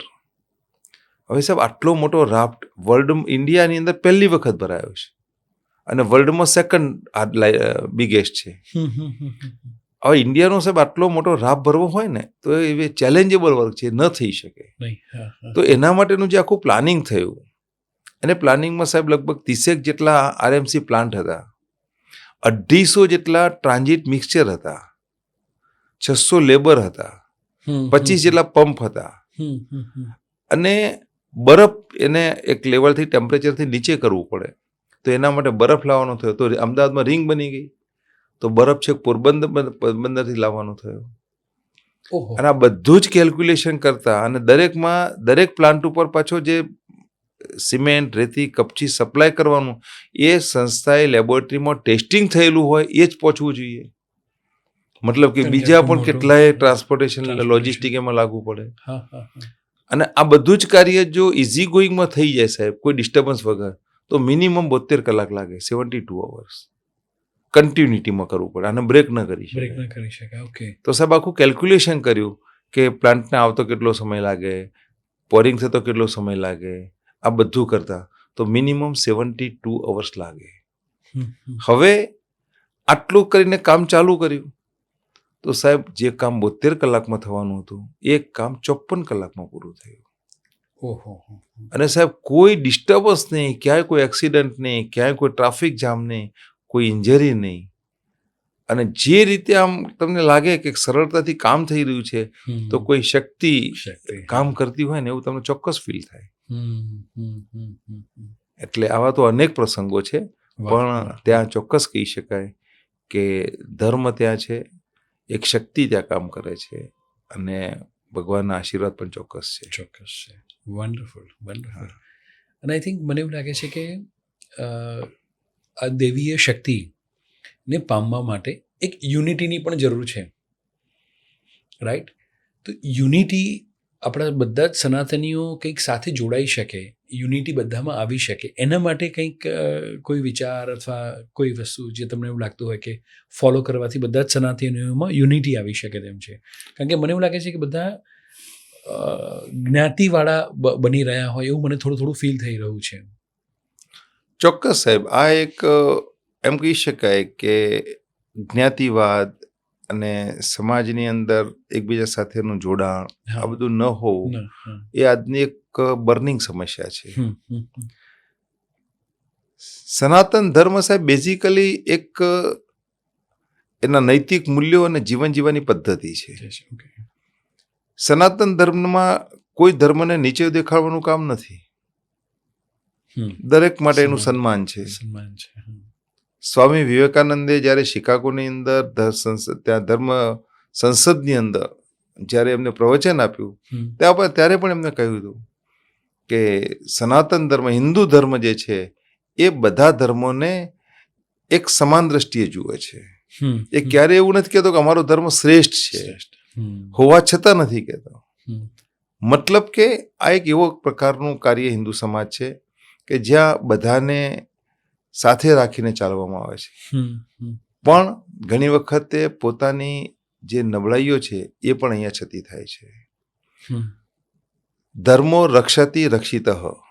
જો તમે ધર્મનું રક્ષણ કરો છો તો જ ધર્મ તમારું રક્ષણ કરે છે. અને જો ધર્મનું રક્ષણ નહીં થાય તો સંસ્કૃતિ પણ નહીં ટકે અને રાષ્ટ્ર પણ નહીં ટકે. એટલા માટે વિશ્વ ઉમિયા ફાઉન્ડેશન એક સનાતન ધર્મની વિચારધારાને લઈને સનાતન ધર્મના પ્રતીક રૂપે શિવ અને શક્તિનું દુનિયાનું ટોલેસ્ટ ટેમ્પલ બનાવી રહ્યું છે. દરેક સમાજના લોકો જોડાય એટલા માટે આ પ્લેટફોર્મ બનાવ્યું છે. કોઈ પણ હિન્દુ સમાજની વ્યક્તિ અહીંયા જોડાઈ શકે છે જેને કામ કરવું છે, અને એના માટે એની યુનિટી બનાવવી એટલી જ ઇમ્પોર્ટન્ટ છે. અને આ યુનિટીની ભાવના જાગે એટલા માટે સંસ્થાએ નક્કી કર્યું કે દર શનિવારે હિન્દુ સમાજના લોકો પોતાની સોસાયટીના કોમન પ્લોટમાં સાથે મળીને દર શનિવારે સાંજે 7 થી 8 આરતી કરે. એ જે ધર્મ, જે ભગવાનમાં માનતા હોય એ ભગવાનનો ખુરશીમાં ફોટો મૂકીને આરતી કરે. સવાલ કયા ભગવાનમાં એ માને છે મહત્વનું નથી. સવાલ છે સનાતન ધર્મની, હિન્દુ સમાજની યુનિટીની, એકતાની. એક સાથે જ્યારે તમે સોસાયટીના કોમન પ્લોટમાં મળીને આરતી કરો છો ચોક્કસ સમયે, તો આરતી પછી આ પત્યા પછી તમારી યુનિટીના કારણે એકબીજા પરિવારને મદદરૂપ થવાની ભાવના થાય છે. કદાચ એવા કોઈક સંજોગો આવે, કોઈનો હુમલો થાય, કોઈના ઘરમાં કોઈ ખરાબ પ્રસંગ બને, તો એને ઇમિડિયેટલી સપોર્ટ કરવાની માનસિકતા પણ એમાંથી પેદા થાય છે. આનાથી એક અલગ પ્રકારનું એક યુનિટીનું ગઠન થાય છે. અને મને કહેતા પ્રાઉડ છે કે સાહેબ લગભગ 1 વર્ષ થયું વિશ્વ ઉમિયા ધામ તરફથી આ એક વિચાર સમગ્ર સમાજમાં મૂકવામાં આવ્યો કે બધાએ દર શનિવારે સાંજે 7 થી 8 પોતાની સોસાયટીના કોમન પ્લોટમાં સામૂહિક આરતી કરવી જોઈએ. આજે લગભગ ગુજરાતમાં 350 થી 400 જેટલી સોસાયટી અને ગામોની અંદર આ આરતી ચાલુ થઈ ગઈ છે. Is going on. એટલે આપના માધ્યમથી પણ હું જે કોઈ આ મારું પોડકાસ્ટ સાંભળી રહ્યા છે બધા મિત્રોને કહું છું કે આપ હિન્દુ છો, સનાતની છો, તો તમારી સોસાયટીના કોમન પ્લોટમાં દર શનિવારે સાંજે 7 થી 8 અવશ્ય આરતી કરજો. તમે એની ચિંતા નહીં કરતા કે તમે 2 જણા છો કે તમે એકલા છો. જે છો એ 2 છો તો 2, 4 છો, એક વખત શરૂઆત કરો. તમે લીડર બનો. એકવાર લીડર બનીને શરૂઆત કરો, 1 મહિના પછી તમે જોજો આખી સોસાયટી તમારી સાથે જોડાઈ હશે. અને લીડર બનવું હોય તો કોઈકે તો શરૂઆત કરવી પડે. કરવી જ પડશે. બસ આપ લીડર બનીને આ એક સનાતન ધર્મના પ્રચાર માટે આ કાર્યમાં તમે સહભાગી બનો એવી મારી ચોક્કસ આપ બધાને મારી નમ્ર અપીલ છે. અને આઈ થિંક દરેક મિત્રોને મારે પણ આ અપીલ કરવી છે કે આપ જે પણ સિટીમાંથી પ્રેયર કરવાના હોય, સિટી અને સોસાયટી બંનેનું નામ કોમેન્ટની અંદર જરૂરથી જણાવો. ચોક્કસ એ પણ એક સારી વસ્તુ છે જેનાથી આપણને પણ ખ્યાલ આવે. જેમ અત્યારે આપણને ખ્યાલ આવે કે આટલી સિટીમાં આ લોકોએ શરૂઆત કરી રહ્યા છે. ચોક્કસ સાહેબ, ખૂબ જ સરસ કામ થશે. બીજું સાહેબ, એક મહત્વની વસ્તુ આપને જ્યારે આ પ્રશ્ન પૂછ્યો છે યુનિટી માટેનો, ત્યારે એક બહુ ગંભીર સમસ્યા અત્યારે છે કે હિન્દુ સમાજમાં એક સિંગલ ચાઇલ્ડનો એક ક્રેઝ, એને એમ કહી શકાય કે રોગ ચાલુ થયો છે. પોતાના અસ્તિત્વનો વિચાર કર્યા વગર આ પ્રકારની વિચારધારાને સ્વીકારવી અને એનો અમલ કરવો એ કેટલો ખતરનાક છે એ જ્યારે તમારું અસ્તિત્વ ખતમ થાય ને ત્યારે ખબર પડે. સમાજ કે રાષ્ટ્ર એક નંબરની ગેમ છે, જ્યાં આગળ સ્વાભાવિક છે કે તમારી સંખ્યાબળ જો ઘટી જશે તો ઓટોમેટિક તમારી સામાજિક, રાજકીય, સનાતનની શક્તિ ઘટે છે. અને પારિવારિક સંબંધો અને પારિવારિક શક્તિ પણ એનાથી બંધાયેલી છે. આજે જો ભાઈ બહેન, બે ભાઈ ન હોય તો એને બહેન નહીં હોય તો બહેનનો પ્રેમ કોનું મળશે? લગ્ન વખતે જો પોતાની મમ્મીનો ભાઈ નહીં હોય તો મામેરું લઈને કોણ આવશે? સંબંધોની મીઠાશ ખતમ થઈ જશે, સંબંધોની મીઠાશ જતી રહેશે. એના માટે પરિસ્થિતિ એવી આવશે કે જ્યારે તકલીફ હશે ત્યારે એકબીજાને મદદરૂપ થવા માટે પોતાનો ભાઈ નહીં હોય, કુટુંબમાં કોઈ નહીં હોય, કાકા મામા નહીં હોય, ફોઈ ફુવા નહીં હોય. આ પરિસ્થિતિનું નિર્માણ ન થાય એટલા માટે કમસે કમ એક ભાઈ હોય તો બીજા ભાઈનો સથવારો જોઈએ, તો કમસે કમ બે ભાઈઓ હોવા જોઈએ. બે ભાઈઓની પ્રેમાળ એક બહેન પણ હોવી જોઈએ, જેથી કરીને સંબંધોની સુવાસળી રહે, પારિવારિક શક્તિ બની રહે અને એ શક્તિ સમાજના કાર્યની અંદર હંમેશા સફળ થાય. કેટલાક લોકોની સાહેબ એક એવી આર્ગ્યુમેન્ટ આવે છે કે મોંઘવારીના સમયમાં સાહેબ એકથી વધુ બાળકો, 3-4 બાળકો જરા અઘરો વિષય છે. અઘરું લાગે. સાહેબ, આના મારે એક જ કહેવું છે કે ઇતિહાસ સાક્ષી છે કે જેના પરિવારની અંદર સંખ્યાબળ, સંતાનોનું સંખ્યાબળ વધારે છે એ જ પરિવારો અત્યારે આર્થિક રીતે સદ્ધર છે. જે પરિવારોમાં સંતાનોની સંખ્યા ઓછી છે એ પરિવારો, જે પરિવારમાં સંતાનો વધારે છે એ પરિવારની આર્થિક સદ્ધરતા કરતા ઓછી છે. એટલે ક્યારેય એ પ્રશ્ન નથી કે મોંઘવારીના સમયમાં કોણ શું કરશે, કારણ સંઘર્ષ જ તમારા વિકાસનો મોટામાં મોટું એક કાર્ય છે. સંઘર્ષથી જ તમને સફળતા મળે છે.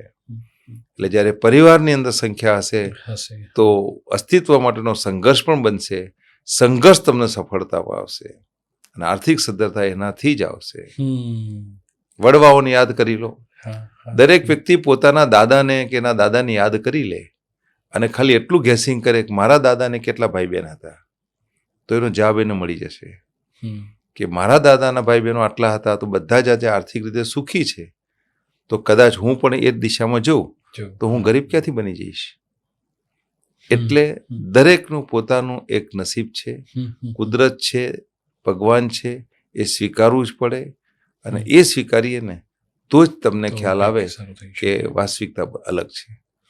દવાખાનામાં ડૉક્ટર પણ છેલ્લી ઘડીએ જ્યારે કોઈ ટ્રીટમેન્ટ ન બચે ને ત્યારે ડૉક્ટર એમ કહે છે કે હવે એને ઘરે લઈ જાઓ, ભગવાનનું નામ દેશે, સ્મરણ કરાવજો, થાય એટલી સેવા કરજો. મતલબ કે જ્યાંથી સાયન્સ પૂરું થાય છે ને ત્યાંથી આધ્યાત્મ ચાલુ થાય છે. અને આધ્યાત્મ સાથે યોગ અને આધ્યાત્મ એકબીજાના પૂરક છે. અને પૂરક છે ને એનાથી જ તમારું મનોબળ, તમારી માનસિક શક્તિ પાવરફુલ બને છે. અને એ જ માનસિક શક્તિ તમારા દરેક કાર્યમાં સફળતા અપાવે છે, જેનાથી તમે આર્થિક રીતે નહીં પણ આર્થિક, સામાજિક દરેક ક્ષેત્રે તમે સફળતા પ્રાપ્ત થાય છે. ખૂબ સરસ વિચાર. અને જ્યારે આપણે પરિવારની વાત કરી તો પરિવારની અંદર પણ એકતા આજે મોટે ભાગે જોવા નથી મળતી અને એ પણ કદાચ મોટું કારણ છે કે બાળકો, એક બાળક માટે લોકો જતા હોય. અને મેં આપણા પરિવારની અંદર જોયેલું છે કે અમને એવું લાગતું કે આ તમારા દીકરી છે લગભગ 7મી કે 8મી મીટિંગ પછી મને ખ્યાલ આવ્યો કે આ તમારા ડોટર ઇન લો છે, રાઈટ? એટલે કદાચ હું એવું કહું કે તમે ફાધર ઇન લો કરતાં ફાધર ઇન લવ છો, રાઈટ? સો આપણા પરિવારની અંદર આવું સરસ આત્મીયતા છે એના માટેનું કોઈ સ્પેસિફિક કારણ કે જે કદાચ જો દરેક વ્યક્તિ અપનાવે તો જે સાસુ વહુના ઝઘડા થઈ રહ્યા છે, જે પરિવાર તૂટી રહ્યો છે, એને બચાવવા માટે કદાચ કોઈ આપનો આઈડિયા કે કંઈક એવી સરસ વસ્તુ કંઈક કહેવા માંગતા હોય? સાહેબ, અત્યારે આપે જે પ્રશ્ન પૂછ્યો ને એ હું એમ કહી શકું કે આ એક પ્રકારની જનરેશન ગેપનો ઇસ્યુ છે. ઓકે, હા. આ દરેક પરિવારમાં હોય. સવાલ એ છે કે સમયની સાથે ટેકનોલોજી બદલાઈ છે. હા. આજના જમાનામાં વેસ્ટર્ન કલ્ચર તમે કન્સિડરેશન કરો, ટેકનોલોજી ગણતરીમાં લો, આર્થિક સમૃદ્ધિ ગણતરીમાં લો, તો આ બધી વસ્તુના કારણે દરેક વ્યક્તિના વિચારો સ્વતંત્ર લેવલ ઉપર એક અલગ લેવલે કાર્ય કરે છે. હવે યુવાનોમાં ટેકનોલોજી છે, સ્વતંત્રતા છે, કંઈક કરવું છે, એને એના સર્કલના મિત્રો જે કહે છે વધુ સત્ય લાગે છે, યોગ્ય લાગે છે, પણ ઘરના વડીલો કહે છે એમાં એને ક્યાંક પ્રશ્નો થાય છે. અને વડીલોનો બી આવો સેમ પ્રશ્ન થાય છે કે આ નુકસાન કરશે, આ ખોટા માર્ગે છે, આવું થશે, એ ડરે છે. કારણ એ આખી જિંદગી સંઘર્ષના વચ્ચેથી પસાર થયા છે. એમના પોતાના કેટલાક એ સંઘર્ષના થકી કેટલાક વિચારો એમના ફિક્સ બની ગયા છે. આ બે વચ્ચેનો જે સંઘર્ષ થાય છે ને એનાથી ઘરની અંદર પરિસ્થિતિ બગડે છે. મારા ઘરમાં પ્રશ્ન એટલા માટે નથી બનતા કે મેં આ વસ્તુને સ્વીકારી છે કે મારે મારા બાળકોને સાંભળવા પડે, એને સમજવા પડે, એને ગમતી વસ્તુઓ મારે એમાં ઇન્વોલ્વ થવું પડે. હું એનામાં ઇન્વોલ્વ થઈશ તો જે મારામાં ઇન્વોલ્વ થશે. હું એને ગમતું કાર્ય કરવામાં સાચી રીતે એને સિસ્ટમ સાથે સમજાવીશ, પ્રેમથી સમજાવીશ તો એ સ્વીકારશે. પણ એ જ વસ્તુ જો હું અકડાઈથી કહીશ, ગુસ્સે થઈને કહીશ, ઓર્ડરિંગ ટોનમાં કહીશ, એ નહીં સ્વીકારે. અને આના માટે સાહેબ છે કે એક ઘર સભાનો કોન્સેપ્ટ છે કે કમસે કમ આ બીજું સ્કેડ્યુલની અંદર જો પારિવારિક લેવલ ઉપર ડેઈલી સાંજે જમ્યા પછી જો ઘર સભા થાય અને એનો કડકપણે અમલ થાય. કડકપણે એનો મતલબ બધા જ સભ્યોની સંમતિથી કે ભાઈ આપણે સાંજે જમ્યા પછી 8 વાગે કે 9 વાગે અડધો કલાક સાથે બેસીશું. એ અડધા કલાકમાં ન ટેલિફોન હોય, ન ટીવી હોય, ન કંઈ જ ના હોય, એકબીજા માટેનું પ્રિજ્યુડાઇઝ માઇન્ડ પણ ના હોવું જોઈએ. અને ત્યાં ફ્રી માઇન્ડ સાથે બેસવાનું. સાહેબ, તમે એ વખત એટલી જ ચર્ચા કરો ને કે ભાઈ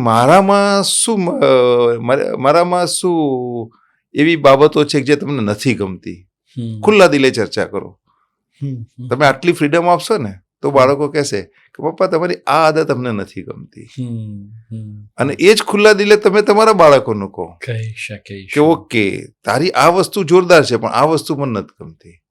આ સાહેબ હળવાશમાં એકદમ સોફ્ટ કોર્નરમાં, સોફ્ટ ટોનમાં આ જે ઘર સભાના અડધા કલાકની જે ચર્ચા છે ને, બંને પક્ષે એકબીજાની ક્લેરિટી આપે છે કે મારે મારી આ આદત સુધારીશ ને તો મારા બાળકોને ગમશે. અને બાળકો પણ વિચારે છે કે હું આ નહીં કરું ને તો પપ્પાને ગમશે. આના કારણે બોન્ડિંગ વધે છે. અને બોન્ડિંગ છે ને પછી તમારા વ્યવહારની અંદર સાહેબ ઓટોમેટિક રિએક્ટ થાય છે. તમને ફીલ ના થાય કે મારી ડોટર ઇન લો છે કે મારી ડોટર છે, તમને એમ જ લાગે કે મારી ડોટર જ છે. જે ડોટર કેર કરે એવી રીતે એ જ કેર કરે. તમે એની પણ ઘરમાં માહોલ એવું હોવું જોઈએ કે એકબીજાની તમે કદાચ થોડી ઘણી હટાવો બી ખરા, એકબીજાની જરા હસી મજાક કરવી મજા આવે. તો એમાં એને જ્યાં ન કરો તો એને ખ્યાલ આવવો જોઈએ કે ના બરોબર છે, સામે એ પણ એવું જ આપે. તો આનાથી એક હેલ્ધી માહોલ પણ ઘરમાં બને છે સાહેબ. એટલા માટે આજે જે વાત મેં આપને કરી ને સાહેબ, એ જ વાત સંસ્થામાં પણ લાગુ પડે છે. સંસ્થાના લોકો સાથે પણ એટલી જ નિખાલસતાથી, કોઈ હિડન એજન્ડા કે કોઈ હિડન તમારા પ્રિજ્યુડાઇઝ માઇન્ડ વગર જો તમે સંસ્થામાં પણ કામ કરો છો તો લોકો સ્વીકારે તમને. એટલા માટે લોકોમાં ક્યાંક તમારા પ્રશ્નો ઓછા કેમ થાય છે કે તમે બધાને સ્વીકારો છો. હું બધાને સ્વીકારું, બધાને સાંભળું છું અને કોઈના ઉપર મારા વિચારો ઠોકી નથી દેતો. હા, હું ચોક્કસ કહું કે આ સારું સમાજ માટે જરૂરી છે, આ જ કરવું જોઈએ. હું મારા તર્ક આપું, કા મને કન્વિન્સ કરો, કા કન્વિન્સ થાવ. બેમાંથી એક ઓપ્શન ઉપર કામ કરવું થશે. એટલા માટે એ વસ્તુનો ઓપનનેસ રાખવામાં આવે નિર્ણય સામૂહિક લેવામાં આવે એટલે ઓટોમેટિક એ સ્વીકાર્ય બને, પ્રશ્નો ઓછા થાય, સંઘર્ષ ઓછો થાય, એટલે એક જ દિશામાં બધા સાથે મળીને કામ કરી શકે, એટલે સફળતા મળે છે. ખૂબ સરસ, ખૂબ સરસ. અને આપણે સંઘર્ષની વાત કરી, સફળતાની વાત કરી, સંપની વાત કરી, અને મને એવું લાગે છે કે હજી આ તો વાતો જેટલી કરતા રહીએ એટલી ઓછી પડે.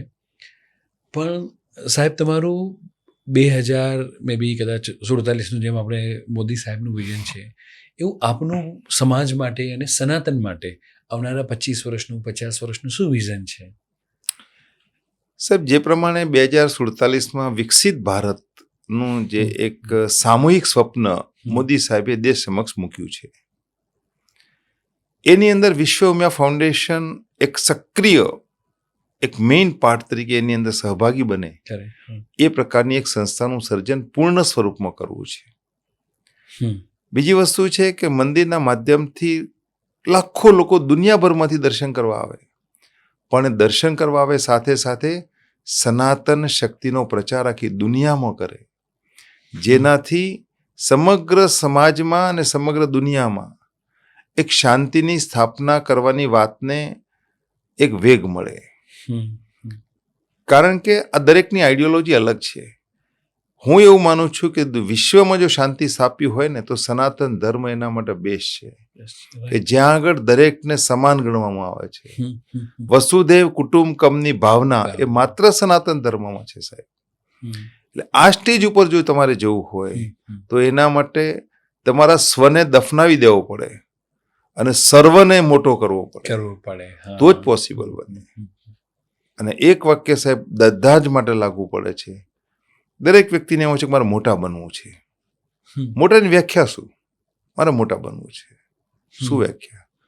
તો હું એટલી જ વ્યાખ્યા બધાને મૂકું છું કે મોટા બનવું છે ને તો સૌથી પહેલા નાનામાં નાના બનતા શીખો. સૌથી નાના બની જશો ને ઓટોમેટિક મોટા થઈ જશો, પણ ડાયરેક્ટ મોટા થવા જશો ને સૌથી નાના બની જશો. એટલે આ સંસ્થાના માધ્યમથી એક સનાતન ધર્મની યુનિટી બને, સનાતન ધર્મનો વિશ્વમાં પ્રચાર થાય, મંદિરના માધ્યમથી લોકો એક સનાતનને સાથે લઈને સમાજના વિકાસ તરફ આગળ વધતા રહે. શિક્ષણ, આરોગ્ય અને યુવાની શક્તિઓ જે છે એમની જે પ્રવૃત્તિઓ છે વધુમાં વધુ થાય, અને મંદિરના માધ્યમથી જે કંઈ દાન કે આવક આવે એ સમાજના હિતના કાર્યોમાં વપરાય. ઘણી વખત ઘણા લોકો કોમેન્ટ કરે કે મંદિરોમાં લાખો કરોડોનું ભંડોળ આવે છે, ક્યાં જાય છે, શું જાય છે, આ બધા ધતિંગ છે. મારે મિત્રોને કહેવું છે આ ધતિંગ નથી. બની શકે ગેરવહીવટ હોઈ શકે, તો ગેરવહીવટ જ્યાં હોય ત્યાં તમારે જવાબદાર વ્યક્તિ તરીકે એમાં ઇન્વોલ્વ થવું પડે.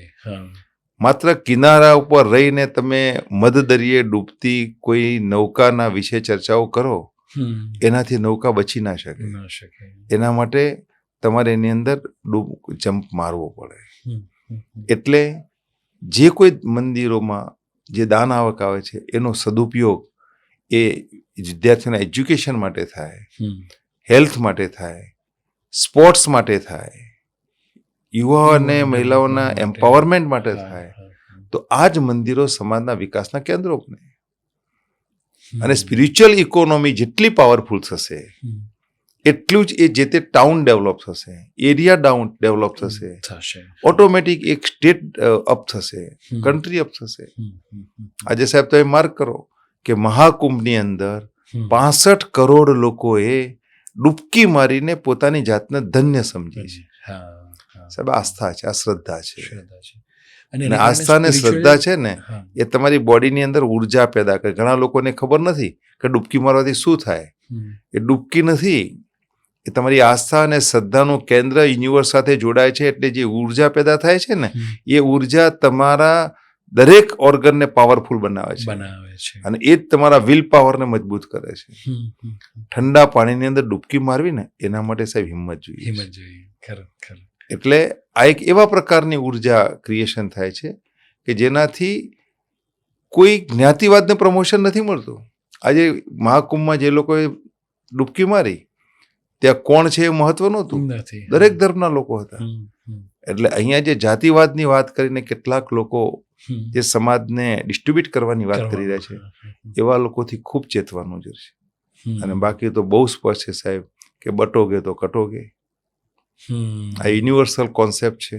હમ. એ ચાહે આદિ અનાદિ કાળથી આવેલું એક સત્ય છે. હમ. હમ. એ જો આપણે નહીં સમજીએ અને માત્ર મોજ શોખમાં જ આપણે આપણી જિંદગી જીવવાના હોઈએ તો કાલે આપણા પરિણામ માટે તૈયાર રહેવું પડે. હમ. એનો ઉકેલ શું હોઈ શકે, એનું સમાધાન શું હોઈ શકે, એના માટે વિશ્વ ઉમિયા ફાઉન્ડેશન કામ કરે છે. કામ કરે છે. Wonderful, wonderful, great. અને હમણાં જે તમે વાત કરી ને કે ડૂબકી લગાવવાથી ઠંડા પાણીમાં, તો એકચ્યુઅલી સાયન્સ હવે એવું કહી રહ્યું છે કે એવું કરવું જોઈએ. શા માટે? તો કે આપણા શરીરની વેગાસ નર્વ હોય કે જે બ્રેન અને બોડીના કનેક્શનનું કામ કરે, એ એક્ટિવ કરવા માટે હવે ગોરિયા લોકો બાથ ટબની અંદર બરફ નાખી અને ઠંડા પાણી કરી અને ડૂબકી મારી રહ્યા છે કે અમે વેગાસ નર્વ એક્ટિવ કરી રહ્યા છે. એ જાણીને મને ખુશી થાય કે આપણામાં તો નદીઓ ઠંડા પાણીમાં ડૂબકી મારવાનું હજારો વર્ષોથી સનાતન કાળથી ચાલતું આવે છે. એટલે જે સ્પિરિચ્યુઅલ વસ્તુ છે એ હવે સાયન્ટિફિક તરીકે પ્રૂવ થઈ રહી છે. સાહેબ, સનાતન ધર્મ છે ને એક સાયન્સ છે, સાયન્સ છે, ટોટલ સાયન્સ છે. સનાતન ધર્મની એક એક બાબતો જે કંઈ છે એની સાથે સાયન્સ જોડાયેલું છે. જોડાયેલું છે. તમે દરેક જગ્યા ઉપર પકડી લેજો. એની પૂજા પદ્ધતિ તમે પકડી લો, એની દરેક વસ્તુ યોગથી પકડી લો, સ્નાનની વાત પકડી લો, આરતીની વાત પકડી લો, ઘંટારવ જે છે એ પણ પકડી લો. દરેકની અંદર સાયન્સ છે. સાયન્સ છે. મતલબ કે જે તે વખતે હિન્દુ સમાજમાં સનાતન ધર્મની અંદર દરેક જીવન જીવવાની પદ્ધતિને એના ધર્મ સાથે, એ સાયન્સને એના ધર્મ સાથે જોડી દેવામાં આવ્યું છે. અને એ જે જોડાઈ ગયું છે ને એટલા માટે વ્યક્તિ અને ધર્મ સમજીને જે કાર્ય કરે છે એટલે એક સમાજમાં બેલેન્સ રહે છે કે મારે બીજાને મદદરૂપ થવું જોઈએ, મારે હાનિકારક ન થવું જોઈએ. એટલે આ બધો જે મેસેજ છે ને એક સનાતન ધર્મના સાયન્સ સાથેના કનેક્શનને લઈને છે. આપણી પાસે છે, આપણે સ્વીકારતા નથી, પણ વેસ્ટર્ન કન્ટ્રીઓ એને મોટા સ્વરૂપમાં રજૂ કરે છે. એ થપ્પો મારી અને આપે પછી આવે છે ત્યારે સ્વીકારીએ છીએ. એટલે હમણાં પણ વાત થઈ કે આપણે હળદરનું દૂધ પીવું એ આપણે નાનપણથી આપણે બધા લોકોએ પીધેલું છે. હવે ત્યાં આગળ ટર્મરિક લાટે કરી અને એ કેફેમાં ઘણા મોંઘા ભાવે વેચાય છે. ત્યારે લોકો યુવાનો એક્સેપ્ટ કરે છે. અને એ જ ટર્મિક આપણી દાદી આપણને આરામથી જે તે વખતે એન્ટીબાયોટિક તરીકે આપતી હતી. એટલે આપણા યુવાનો કોફી તરફ જઈ રહ્યા છે ને એ લોકો ટર્મરિક લાટે તરફ, દૂધ હળદરવાળા દૂધ તરફ જઈ રહ્યા છે.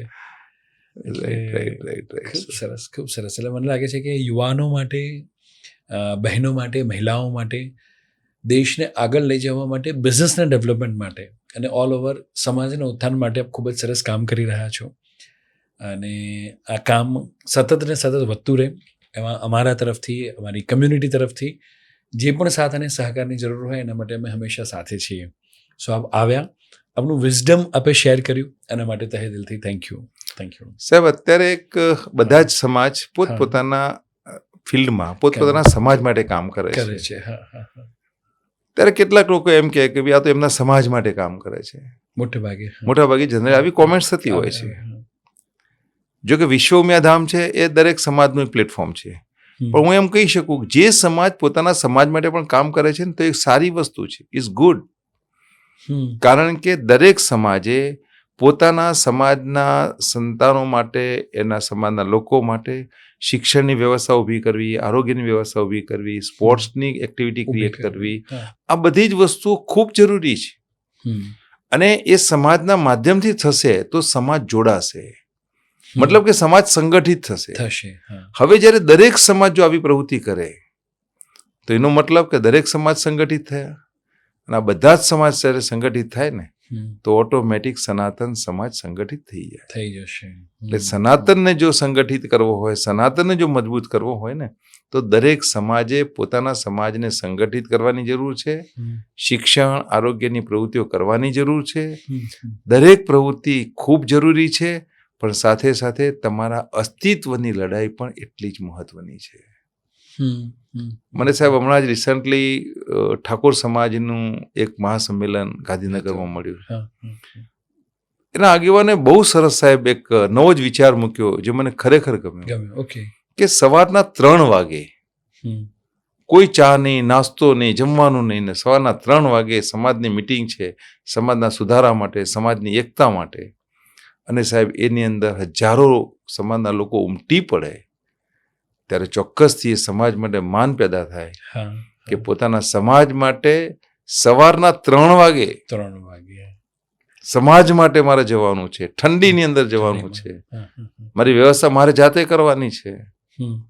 સાહેબ આ સમાજ જો આ રીતે સંગઠિત થાય ને તો સનાતનને સામે જોવાની પણ કોઈની હિંમત ના થાય. એટલે અલગ અલગ સમાજ પણ આવા સંગઠિત બની અને એક શક્તિ સ્વરૂપે જો આખા સનાતનને શક્તિ પૂરી પાડે તો ચોક્કસથી આજનું જે ભારત દેશ છે એનું જે વિઝન છે કે વિશ્વગુરુ બનવાનું, તો એ દિશામાં આપણે ચોક્કસ આગળ વધી શકીએ તેમ છે. ખૂબ સરસ, ખૂબ સરસ. ફાઇનલી કદાચ બીજો કોઈ મેસેજ વન લાઇનર કોઈ યુવાઓને આપવા માંગતા હોય, પરિવારને આપવા માંગતા હોય? યુવાઓ માટે સાહેબ હું એક ચોક્કસ કહું કે આજના યુવાનો ડિપ્રેસ જલ્દી થઈ જાય છે, એમનામાં ડિપ્રેશન ઝડપી આવી જાય છે, હતાશા નિરાશા ઝડપી આવી જાય. પણ મારે મિત્રોને કહેવું છે કે કૃષ્ણ ભગવાને પણ ગીતામાં કહ્યું છે કે કણે કણમાં હું છું.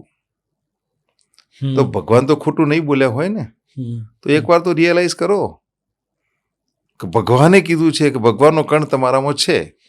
એકવાર તો રિયલાઇઝ કરો, સ્વીકારી લો કે છે, અને એ તાકાત સાથે કોઈ પણ પરિસ્થિતિમાં તમે એને પહોંચી વળવા માટે મહેનત કરો. તમે લક્ષ્ય બનાવો, ધૈર્ય રાખો, દિશા નક્કી કરો, અને પછી તમારી થાય એટલી બધી જ શક્તિ એમાં ખર્ચી નાખો, ચોક્કસ સફળતા મળે છે. 1, 2 કે 3 નિષ્ફળતા છે ને, એ સફળતાના પ્રથમ સોપાન તરીકે એ તમારા કામમાં આવે છે. એટલે એક જે ડિપ્રેશનનો કોન્સેપ્ટ જે આજના યુવાનોમાં થતો જાય છે ને, એ માત્ર ને માત્ર અવેરનેસ નથી, એ સરાઉન્ડિંગથી જોઈ જાય છે, એને એમ લાગે છે કે ના મારા માટે જ આવું થાય છે. હકીકત એવું નથી.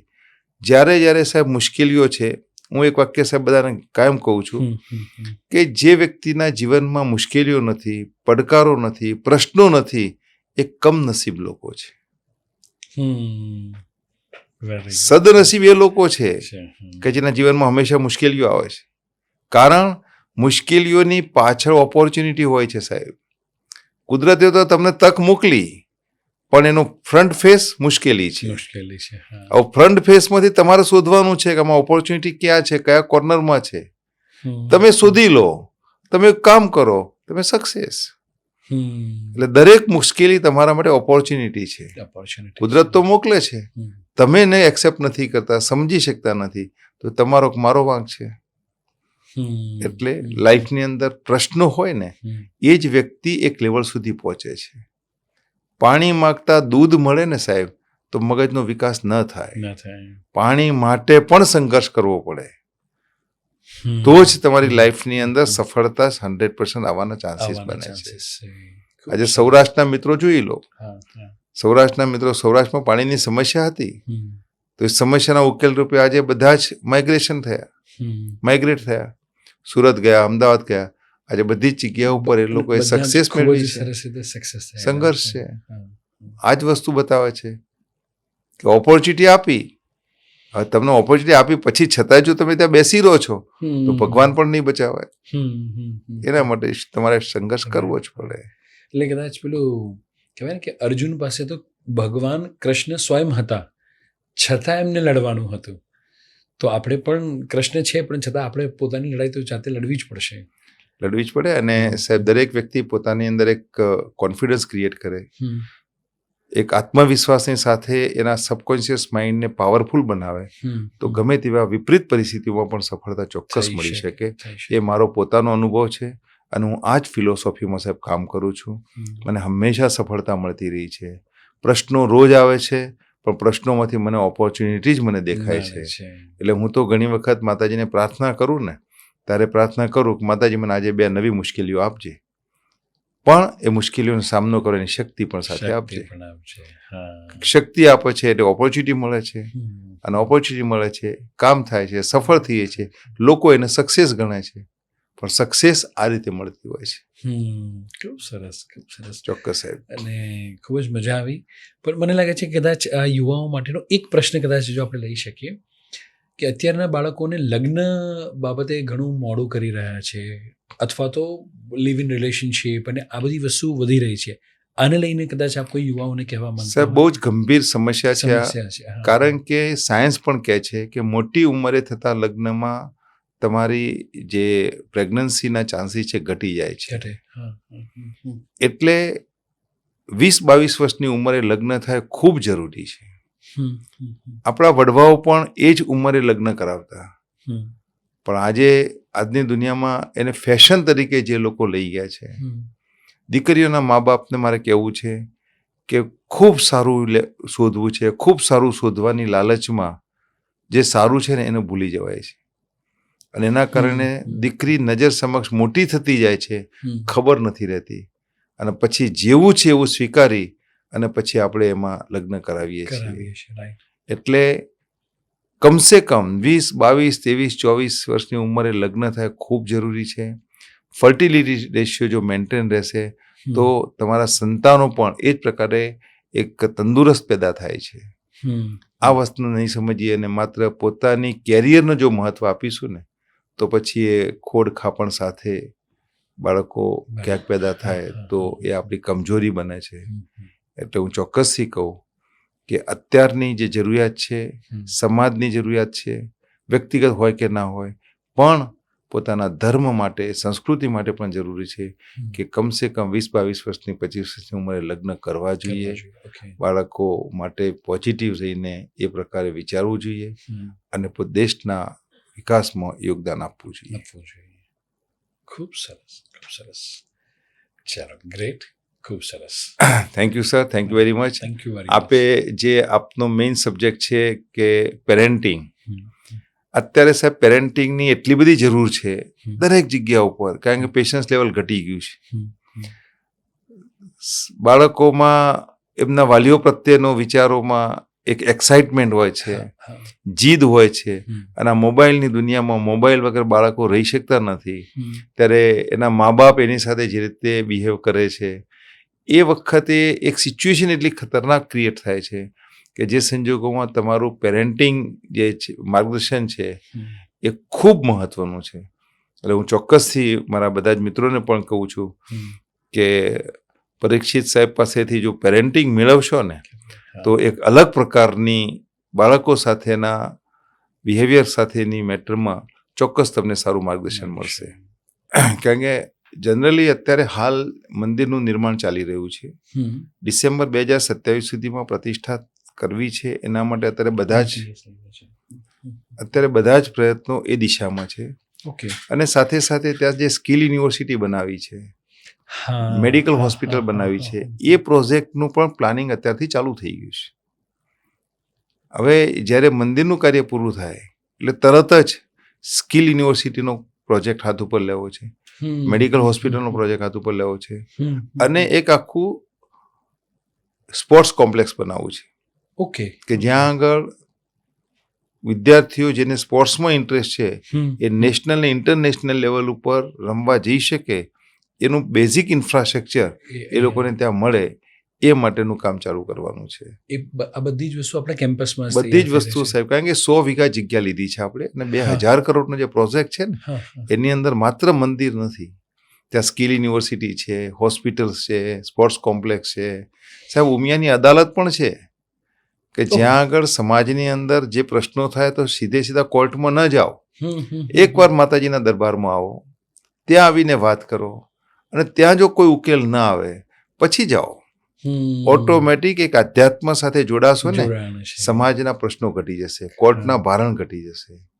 આવા અનેક પ્રોજેક્ટો મંદિરના નિર્માણની સાથે સાથે અને મંદિર પછી ઓલરેડી ગોઈંગ ઓન છે.